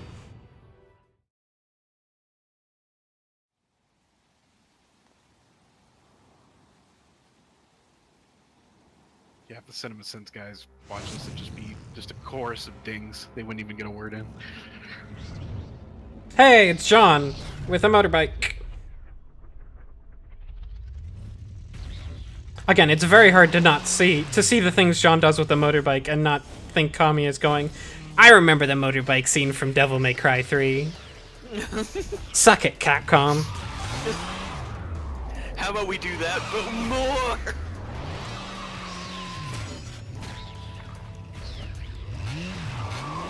Like, I like that she's just here to fight. God, she revs off the angel in midair. It's so good. She's running directly at Bayonetta, but not in like a threatening way. Fancy bumping into you. That's just how how you they say talk. hello in Kamiya. Yeah. That's how you say Out to hi. find some answers about your past. With It's the a motor- traditional Umbran greeting. You've quite the I mean, it familiar might be. shape. Yeah, might I be. mean, Same powers, but you'll have to forgive me. Do we know each other? Same powers?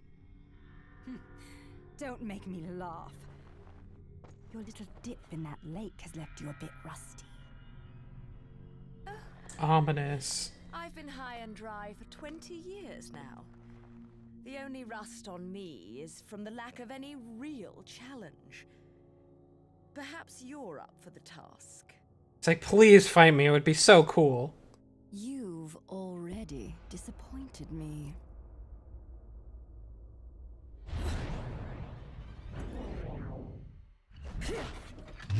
God, like, Bayonetta's design is so fucking crazy and filled with detail that the first time I played through, I didn't realize that was part of Bayonetta's, like, outfit. Like, I was like, why, what is she holding? Like, Ah, one of the many weird gold circle things she's got strapped to her.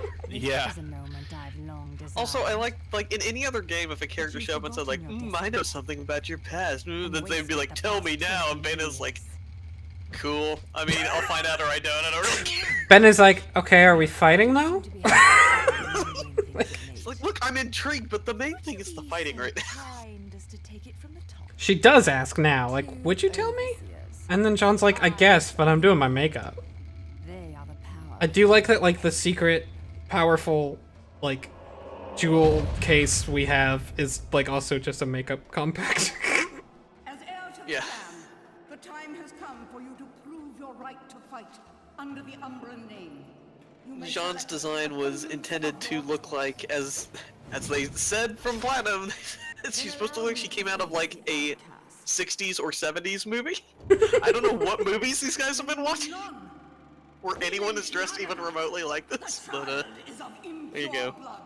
Challenging her would be a violation of our tenets of faith. It would not be the first time we faced each other. Yard.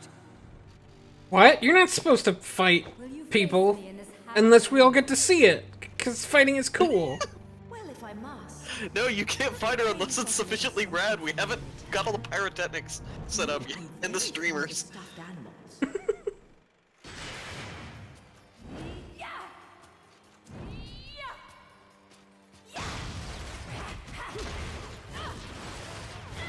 I do like that they just like had guns in this like thousands of years ago thing. They just had guns. Anyways, flashback time. So this is our first fight with John, and I'll go ahead and say, just like with Virgil, and both of the games Virgil was in, this is not the only fight with John. I just parried her Wicked Weave. You can only get witch time from John by dodging her Wicked Weaves. You won't get it off her normal attacks, because she's too cool as a witch to give it to you. She also... It's that collar so she doesn't nip at her stitches. She's got a She- cone of shame. She also has a tendency to block your bullets if you hold it down, like she just deflected them. But this version of Jean isn't too hard. Although you can only use the pistols in this fight. Oh, this is the only mash that's actually hard to do in the game, and I failed it. I failed it. If you fail that, then she punches you. If you succeed in it, then you punch her and do a lot of damage. You're not a true Umbran witch, Frank. I actually find this one of the harder fights in the game, although it might just be that I'm really bad at pistols. Because I am bad at using the pistols. The whole punching part is very, like Fist of the North Star and like JoJo's Bizarre Adventure. Yes. Like, Umbra, umbra, umbra, umbra, umbra. I literally can't win that mashing fight by doing normal mashing. I have to do the slide finger back and forth on the button thing, or I won't win it. Like, it's genuinely a very hard button mash to do. And it's also the only button mash in the game that punishes you for failing? Well, that's not true, but it's the only one that's remotely difficult that punishes you for failing. Anyways, what we learned from Jean is that when the moon is up, we can walk on walls. Because... that was the important part of that battle conversation. It was. By the way, if I remember correctly, breaking this specific statue gives you a broken witch heart. That may not be totally true, but I think it's true. Oh! I think I actually got That's this the one great thing about this myself. game. That's the great thing about this game. Jean showed up, killed a bunch of angels while riding around on a motorcycle, did her makeup. She and Bayonetta had a crazy-ass witch fight, and the only information we gleaned from all of that is, oh, I can walk up walls now. Yeah. Oh, and this is another very Kamiya thing. He introduces an enemy by having them do an attack in a cutscene, and then it switches to gameplay, and the attack is coming straight at you. And you have to dodge it. That happens a lot in this game. It happened in Devil May Cry several times, and then sort of kept happening throughout the rest of Devil May Cry, because everyone thought it was a good idea. I still think it's a bad idea, because it just means you get hit the first time you see an enemy, every time, but it's fine. I don't know. I think as far as just like playing it casual, I think it's kind of cool because it's just like, oh shit, and you just jump out Yeah, of the that's way. Yeah. that's true. There is that, but there's also the aspect of like, even casually, like there's a few of them that are really tight. When they introduce the wheels later, it's real tight. Anyways, I'm going to introduce the whip now, and I'll give it a more thorough appraisal in a minute. But what you need to know is that I can pull myself to enemies, or I can pull the enemies to me. And what you also need to know is that if I click in the left stick, I drop off the moon gravity thing and go back to normal gravity until I touch the wall again. And I'm going to try to do cool shit with that. Oops, wrong weapon set. There we go. Let's see if I can pull this off. Oop, not quite. Nope. Oh, I almost just knocked off the edge. It's fine.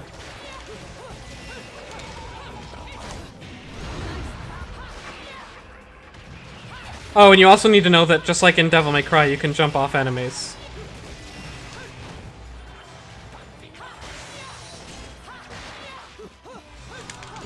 Let me kill this dude first. This big ball dude summons a bunch of little ball dudes. And then uses them to, like, shoot at you. They're generally not a big deal, but they can be annoying, especially in battles with other enemies. But they're generally pretty easy to get rid of.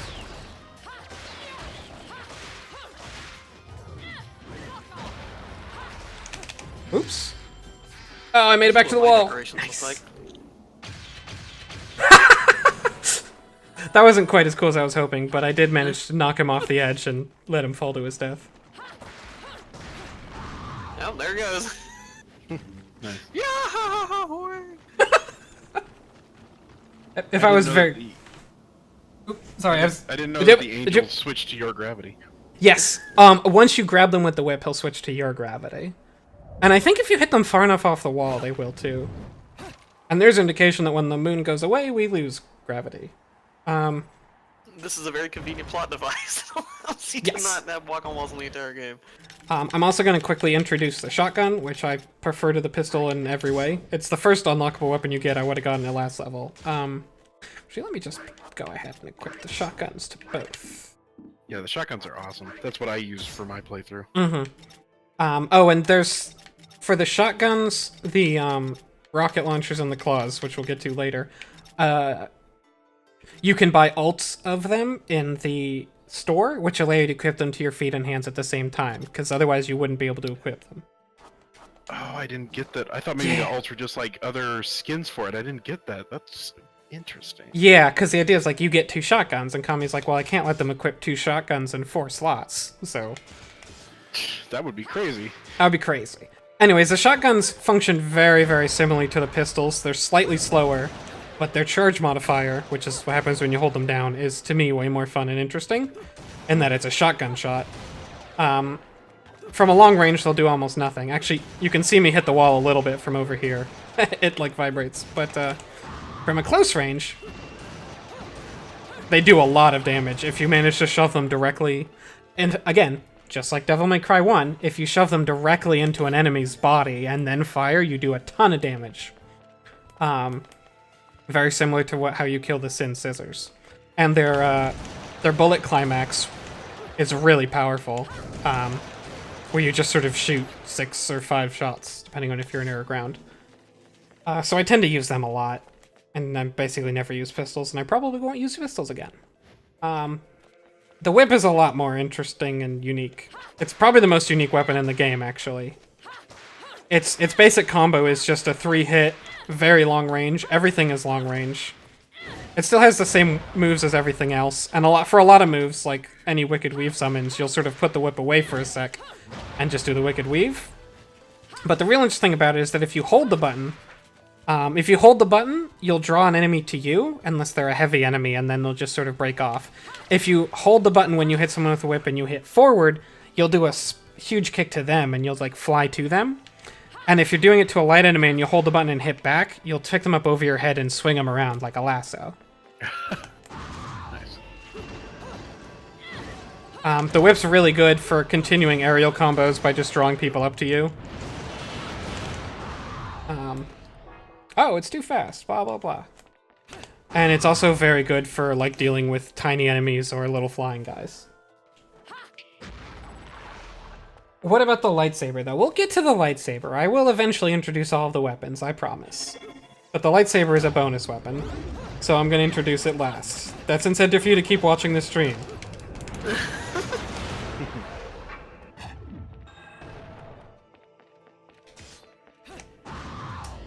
Oh, the cats can see you, by the way. The cats are actually, you'll notice the cats are actually in Purgatorio with us.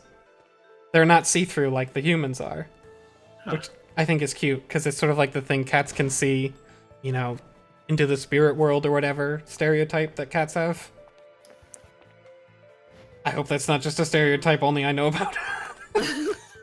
No, that's like a new agey thing. Of just like, oh, cats are the demon thing. The cats are very cool with Bayonetta, though. They don't really. Yeah, they don't mind. Yeah, just like whatever, normal shit. Press cats, meow. Boot says I will stop watching you show the lightsaber. Well, I'm not gonna show it. Oh. Luke is such a dipshit that even in disguise he wears his obnoxious scarf. It's not obnoxious, it's actually a good scarf. I'm sorry, Luca. Fun fact, there is a character named Luca in Wonderful 101 as well. It is not the same guy, though. Fate brought us here together, and it will never tear us apart. You're literally leaving. I really like Luca a lot, actually. He's just the worst. I like that he screws up so much, but he's always got the recovery. That's a fun thing.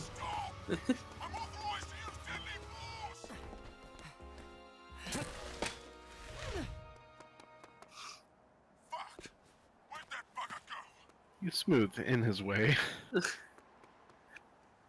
Yeah, the thing is, again, like, compared to ordinary people, he's actually very useful and powerful and sneaky. And he's, like, got a... Like, that grappling hook shit he just pulled is, like, rad as hell for a normal person. But he's in the world of Bayonetta, so he's actually, like, not. Yeah, it's like, that's the baseline. It's like, if you're in, like, the DC universe, you say, I can fly, it's like, Yeah. well... I do like no that, one cares, dude. you know, usually when you have a character like this, it's like they'll be good at fighting, but not as much. He's not good at fighting at all, but he's actually a legitimately pretty good investigator, and he figures shit out on his own. And I think that's kind of a cool concept. Which doesn't quite equate to you, now does it? Anyways. Bayonetta.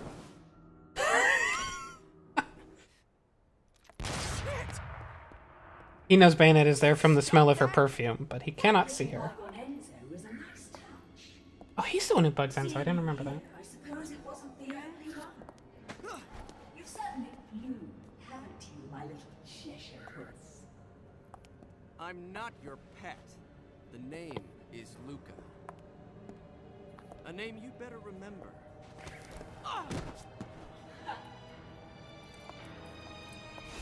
Shit! Damn it! Wait! You can't just run away from me like that! She definitely I can. know what I saw that day! Oh! MTD reminds me of the mask, which I should explain. But after the cutscene, because I can't do it during the cutscene.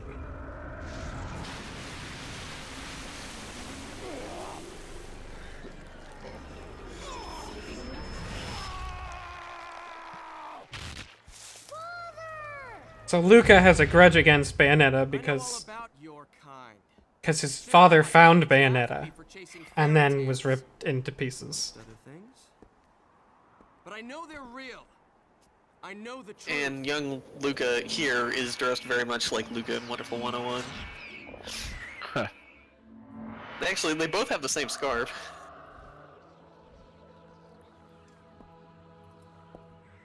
The smell. It's the same smell that clung to the air the day my father was murdered. Which means I'm right on your doorstep, Bayonetta. I'll let you in on a little secret, Cheshire. The name is Luke. I really like this. This is what it looks like when Bayonetta fights people from the outside world. You need to hone your sense of smell, my dear. There's no rosemary in the perfume. After all, rosemary's a demon repellent.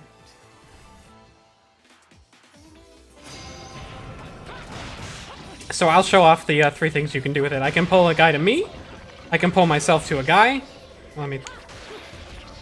Or I can swing them around like a big dummy, which does insane amounts of damage. But if you do it too much, you won't get a good ranking. And I'll show off the shotgun shots too. Oh, this is the bow. Its basic attacks are really strong. It's like a strong 3-hit combo that's a little bit slow. But you can also do this, is what it's mostly good for. Which is, okay, fine, keep attacking me. Just see if I can. So yeah, this is what you can do with the whip. You can just keep jumping off people's heads and pulling them up. But apparently this particular level has a relatively low ceiling, and it really doesn't like me going up any further.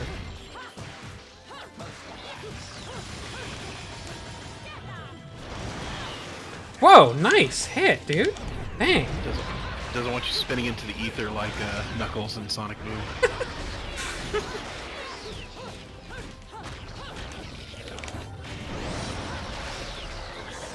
Oh, there's something I can show off here. You can also, if there's ever any cars or big objects around, you can... Oh, he destroyed it before I got a chance. Time to find another car. You can hit X next to them to lift them up with one of your Wicked Weaves, and then throw them at enemies, which is very fun.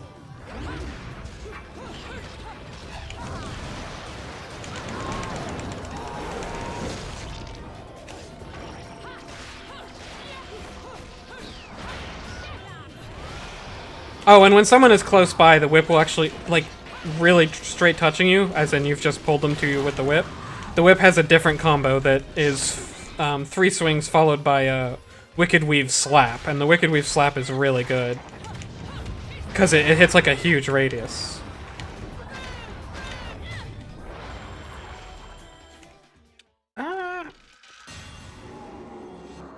Yes, the mask. I'll explain that.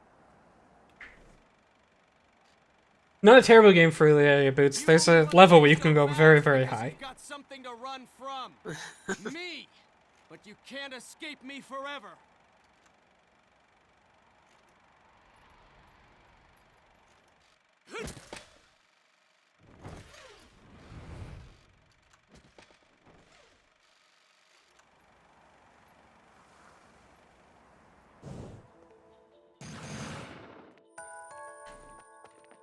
Oh, I forgot to show off the whip's bullet climax and the very dumb thing you can do with it. I knew there was something. So, like with every weapon, the whip does all of the moves differently. Like, instead of the dash forward, it has this attack, which is kind of neat, but kind of bad. Oh, you can equip to the whip to your feet, by the way. If that's non-obvious, you can't do that. You can't whip with your feet. I know, it sucks. It's very unfortunate. Its launcher is like that, which is actually pretty good if short-ranged. Its bullet climax, the spin-around thing, is this. Which is actually really... It looks super cool, but it's actually a really bad move, because it tends not to stun anybody, so they'll just... It hits them repeatedly, but they tend to just sort of hit you through it. So, like... And it has a very long startup time, so you'll sort of nick them once with it, and then you'll have to dodge or they'll hit you. But it does have one very fun thing you can do, which is interrupt it by jumping. And then your whip goes... I don't really know why it's doing that. But it does.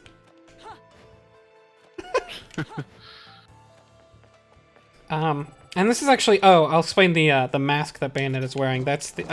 I mentioned the perfume earlier. The perfume slash setup, or special costume pieces for the Cul de Shira, the whip, are sort of a snake charmery outfit. You'll notice when I switch between my 2 weapon sets, she gets the, let's get a little closer. She gets the new mask, and she also gets, like, gloves and boots that go with the whip, is the idea. Is this the place? No, it's not. That's the thing. And now we'll go around the corner, and... Oh, shoot! I always forget about that. You actually can't run ahead of that trolley. The game won't let you. But you can get hit by it.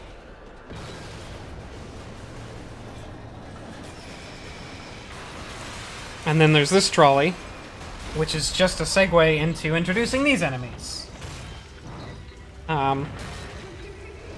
Who are based on something from the Bible, and perhaps I'm not the one in this group to talk about this, but they're based on messengers that carry God's chariot, I believe?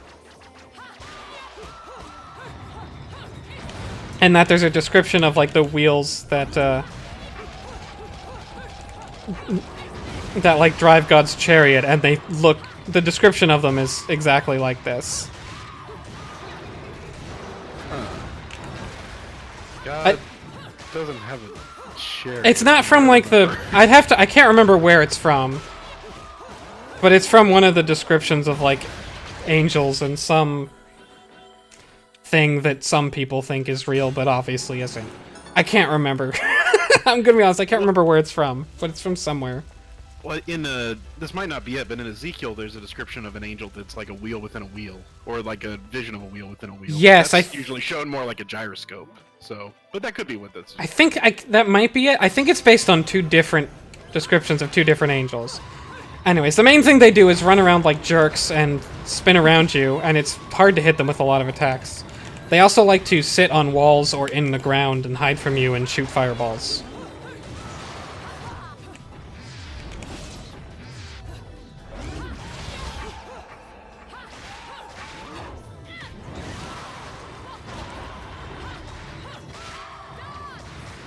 Oh, I forgot the coolest move it has. You can do this.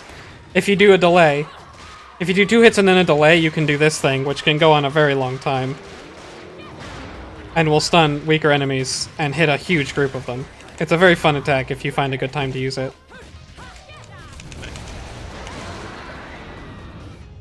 So here's the guy from before, and he came back. But if you damage him enough, he calls a friend!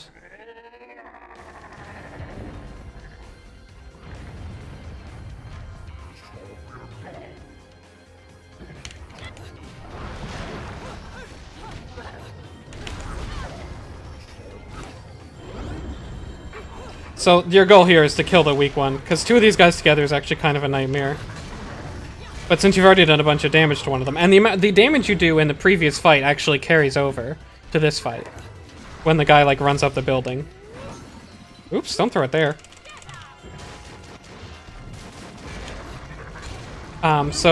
Which I think is a really neat mechanic that you just, like you can actually, it sort of carries over damage, and if you do a better job hitting him as he runs away in the last fight, you'll have an easier fight this time. There's a lot of little tiny bits like that in Bayonetta that make each fight interesting even when replaying. It doesn't feel like just the same handful of fights over and over, even if you're fighting the same enemies. Why does he have such a big body and such tiny legs? Because, why are you body shaming an angel? Jerk. Oh, Shell had the same joke as me. I should have thrown a dumpster at him.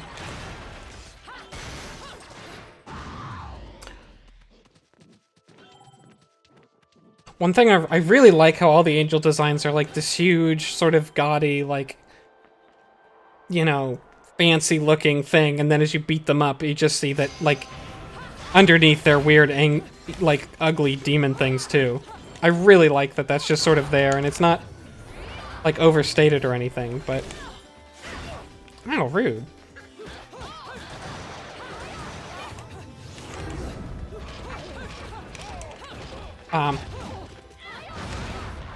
Shotguns are very good against Joy, to completely switch topics.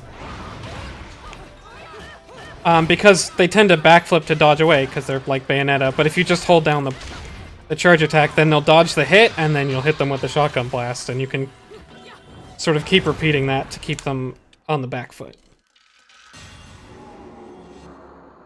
It's a lot easier than pistols, which just sort of consistently do damage that they're always dodging. So there's a puzzle to solve here, but first, it's backtrack time! Everybody's favorite. Everyone's favorite. Kamiya's favorite. Kamiya really likes hiding things by backtracking. You can basically... Wait, is there a thing up here? Oops, almost forgot this one. This one's not part of the backtrack. I could have done this one earlier. It's just hidden on a little rooftop. Get day power. So I didn't do this with Bayonetta 2, but if you put on the Metroid, if you put on like the Samus outfit for Bayonetta 2, you do the kitty run thing, she turns into Morph Ball. Oh, nice. And I think you can drop the bombs too. Huh. Yeah. So while you're doing this fight, I did look it up. It looks like the enchants are referring to the wheel within a wheels, or the chariot wheels, I guess. I'd have to read the verse, but it is from Ezekiel, like describing the wheels of the chariot that Ezekiel saw in the vision in Ezekiel 1. So there you go. There we go. Educational. Bayonetta, educational video game. Also, I meant to mention it earlier, but If Luca sounds familiar, he is voiced by Yuri Lowenthal, who is also the voice of Yosuke in Persona 4. So, if you play Persona 4, like when you heard his voice, it's like, oh yeah, it's Yosuke again. And they kind of have similar characters, Luca and Yosuke. So. We're going on an adventure. Get your weeb shit out of my Bayonetta game. I know, right? No anime stuff, only chats, play Yeah, no anime shit in. Are you infinitely pulling him into the sky? I mean, eventually the shotgun blasts I do when I jump on his body are gonna kill him. And then I have to use this guy instead. It's gonna burn up on re-entry. Wait, drop. Also, he's in everything else. Yeah, Yuri Lowenthal is one of those voice actors. He's a working man. He's been in a lot, but it's Luca and Yosuke sound very, very similar. But and they're similar characters. So, you're spinning into the sky forever. That's.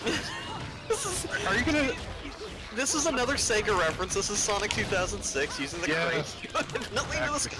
I do like that they knew you'd do that, because they specifically let you, they change the sky color once you get high enough.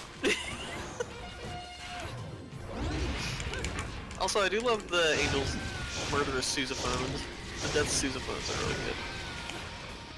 Yeah, I like that because, there's talk of, in Revelations, they're talking the angels, bearing trumpets, and the trumpeters, like there's 7 trumpets of the apocalypse, or whatever. Yeah, so, a nice reference. Fuck! So did the angels have sousaphones before John Philip Sousa was born, or, like, is he a secret angel?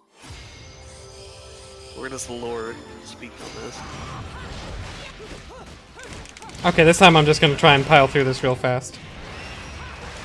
I think I'm gonna only try, Alfheim's twice. This one's not too hard, but some of them are a real pain. And... Yeah, well, the thing about Alfheim's is that, like... they're sort of designed... Also, if you want to get max ranking, you have to do them each time, and they're sort of designed around that. But they're also designed around the fact that if you don't like how well you're doing, you can start them over again with no penalties. So you basically get infinite tries, which you don't get with other parts of the game. So he sort of makes them harder, since they're basically tiny bits of gameplay you can retry indefinitely for ranking. You can technically do it perfectly, why don't you? Asshole? Basically, yes. That would be the less charitable way of doing it. So on my normal playthrough recently, I found an Alfheim like way later in the game than Frank is, and I tried to do it, and what you said about infinitely doing it, I infinitely did it, and I never finished it. So I was like, you know what, this is fine. I live without this. So I'm a scrub, I guess is what I'm trying to say. The Alfheim seem to make a little more sense with Bayonetta 2. That's how you can kind of tell whenever, because Kamiya's still hasn't directed a sequel to his own game yet, in any capacity. Yeah, you that's... can always tell when someone else takes over because the thing is less punishing and makes a little more sense. It's like, oh yeah, it's not him doing it. The other way you can tell that someone else directed Bayonetta 2 is that anytime someone would tweet thanks to Kamiya about Bayonetta 2, he would get extremely angry and tell them to tweet to Hashimoto instead, and then would block them. So that's the other way.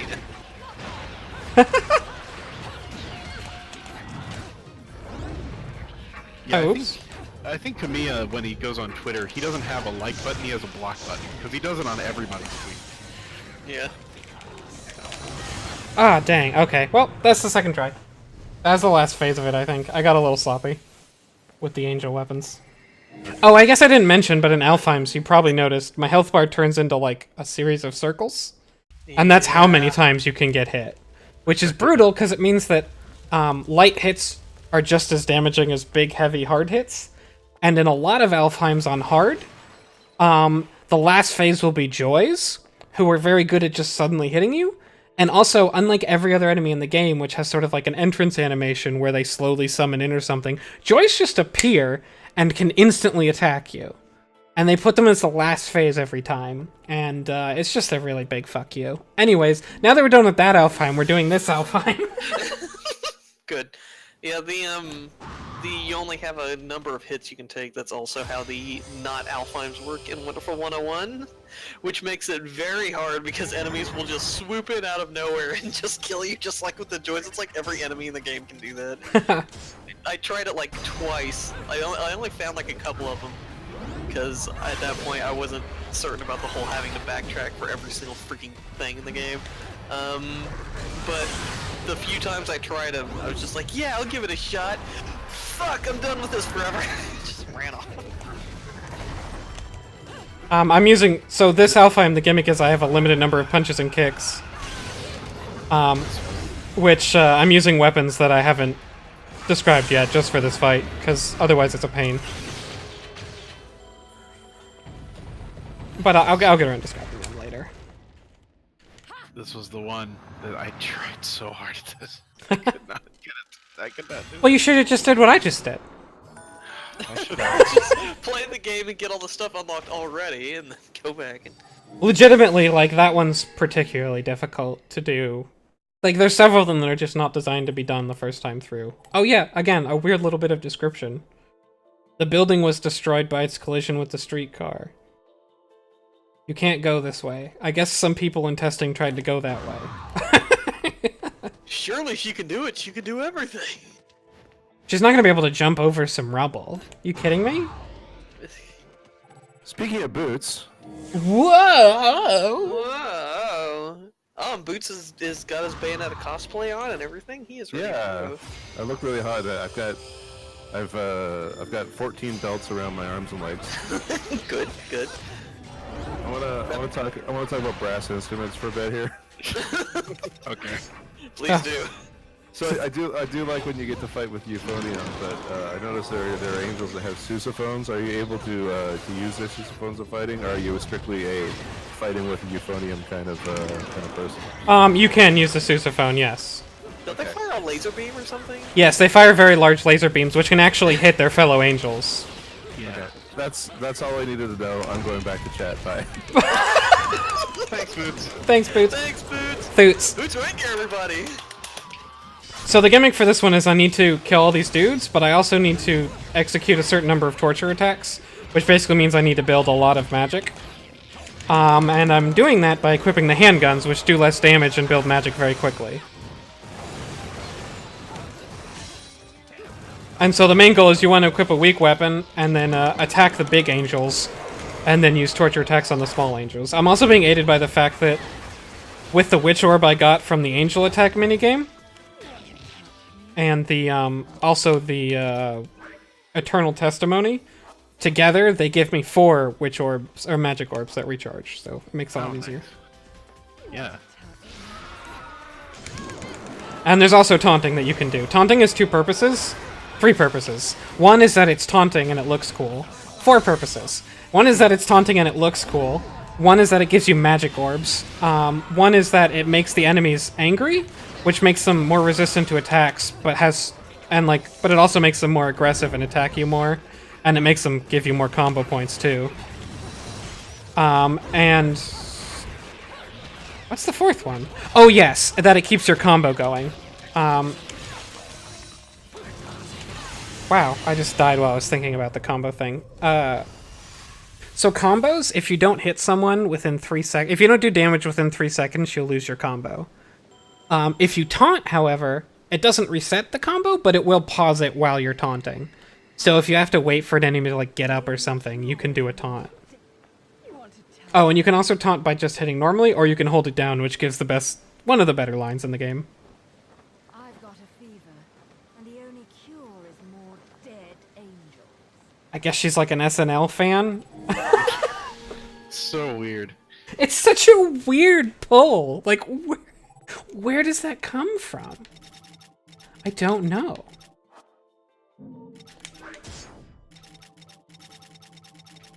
Like, I genuinely don't understand why they put that in. It's very strange. Anyways, I'm not going to waste a bunch of time in Alfheims, so. Even some of the early ones are pretty difficult to do well, I think. It's time to solve that puzzle that we had about the That's a hard puzzle. Yeah, so the bridge was collapsing too quickly when we broke it open, so... Did I just really miss that? Damn.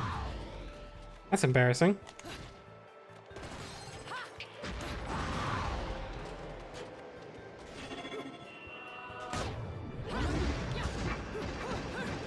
So we have to break it open in slow-mo. And then it'll form up, and then we can run across. Or, since we already have Panther mode, we could just jump. You can literally just skip that. It's fine. It's fine. There's a very fun glitch in this next section that I have to come back and do later, because it's actually a different glitch. It's too much to explain right now, but at some, I think next stream I will come back and describe it.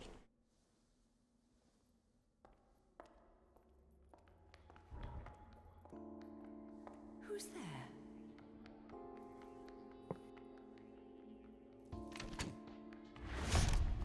Die, little girl! Oh. Okay.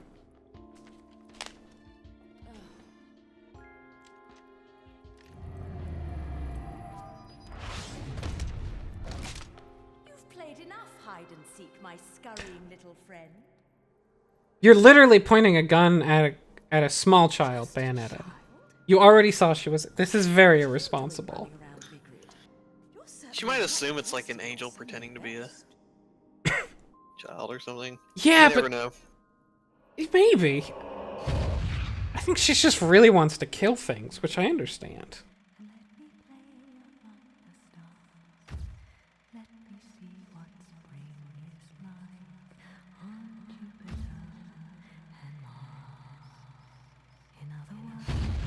Certainly not dressed your Sunday best. What would you know about being dressed well, you weird fucking weirdo? Your clothes are greasy and oh, their hair. That's weird. How much gold shit do you have strapped to your tits?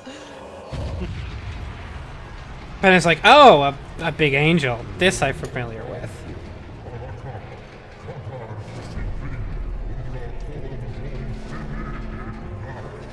She remembers this angel from the past. It's the one we fought in the other flashback, too. Oh, yeah. This fight's a little weird and has some strange mechanics that basically mean, like, he doesn't drop below a certain health point until like, a certain amount of time has passed. It's a weird fight. And also, it's mostly just him thrashing around, so it's kind of hard to avoid getting hit. Because it's just sort of a big mess of a fight. It's fun, though. I like it. I like that it's a big mess of a fight. Angled Argon. Yeah, there's the upside down statue head, the dragons. Yeah. I just love how the angels are designed with all this like classical sculpture and all this like, you know, nice marble looking thing, and then they're also just freaking weird ass monsters. Yes, it's so good. I love the design in this. He's got caskets for teeth too, which I find extremely weird. Oh, he does? Oh, I didn't even notice it. This is the only, like, witch meter thing in the game that you can't go over, by the way. Like, you can't, I couldn't have gotten 1,100, no matter how fast I spun the analog stick. Because it's a weird hacked-in thing since it's happening during a CG moment. It's coded completely differently. Things that no one but Frank cares about. So I'm getting a bad ranking there because I didn't do a couple of the Alfheims because it wasn't worth the time. And that does change your ranking downwards. Enzo. Oh, hey, it's Luca. It's Luca! Wait, who is that guy? I'm so confused. Yeah, wait, I don't know who that is. What the heck? Oh, I guess, like, the mechanics of this game are the big angels take 2 hits unless you get a headshot. And if you kill 2 of them in a row, like, quickly, without missing, then you get an extra 10 points. And the little guys are only worth 3, and you never want to hit them, even though they're the hardest ones to hit. A weird way to do things, but it's fine. It's very satisfying to do with a mouse, though. It's so much better than with a controller. With a controller, this is kind of a pain in the butt. Oh yeah, I mean, I like the controls on a Switch, but trying to do this with Switch joysticks is. Oh man, yeah, that would be even worse, wouldn't it? On the Wii U one, you just do it on the gamepad, which makes it. Ah, that would have been. Can you just like tap on the No. gamepad? No, okay. I tried it. It doesn't work. Not that easy. I guess But we'll it does work. It works better for me because the gamepad is HD while I was playing this on a CRT. So Nice. got a better view. Let me just do this real quick. Ah, yes. Do you think this might be a good place to Uh, stop it, or? I was gonna do one more level, but if you guys want to stop it, we can stop it. Up to you. How much longer do you think the level will be? That is a pretty long level, isn't it? Shit, that's a pretty long level. You're right. Okay, yeah, we can call it here. That's a good. Yeah, the next level is actually like the third or longest level in the game, I think. So. Oh, okay. Yeah, it's pretty long. It's actually like 2 separate levels. So yeah, I think we will call it there for now. Yeah, but as a quick side note, it is kind of weird because some of the levels will be super long, like the one you're talking about Yes. up here, and some of them will be like, "All right, you did a boss fight, you're done." It's like, oh. Yeah, no, that's another very Kamiya thing. It's a very Kamiya where he like a level is a narrative beat for him rather than a specific length of time or a certain gameplay experience. There are earlier levels that are harder, not because they have harder fights, but they're just longer, so your health gets whittled down. Like. Yeah. Like in Devil May Cry, and I know I think I put this up several times during the playthrough, there's that one bit where there's like a section of game that's not even in a level. Because like he didn't feel like it should be a level, so you just like walk, and there's no level. And there'd be levels. Yeah, that's right, yeah. Yeah, it's just like you go across a bridge and into a couple rooms, and it's like, now you're in the next level. It's like, what the hell was I just in? Like, what even is a level if I can play outside of it? Like, he's so weird. The level is whatever I want it to be. Also blocked. Thank you for the feedback, blocked. So yeah, that's what I'm going to call it for now. And thanks for coming, everybody. And don't. Bayonetta. And I hope I raise a toast to you, and I hope your poor taxes aren't too high. That's the best I got. Bayonetta. Bayonetta. You know, there's only 2 sure things in this world: Franks and poor taxes. Nice. I'm gonna cut on that. Stop.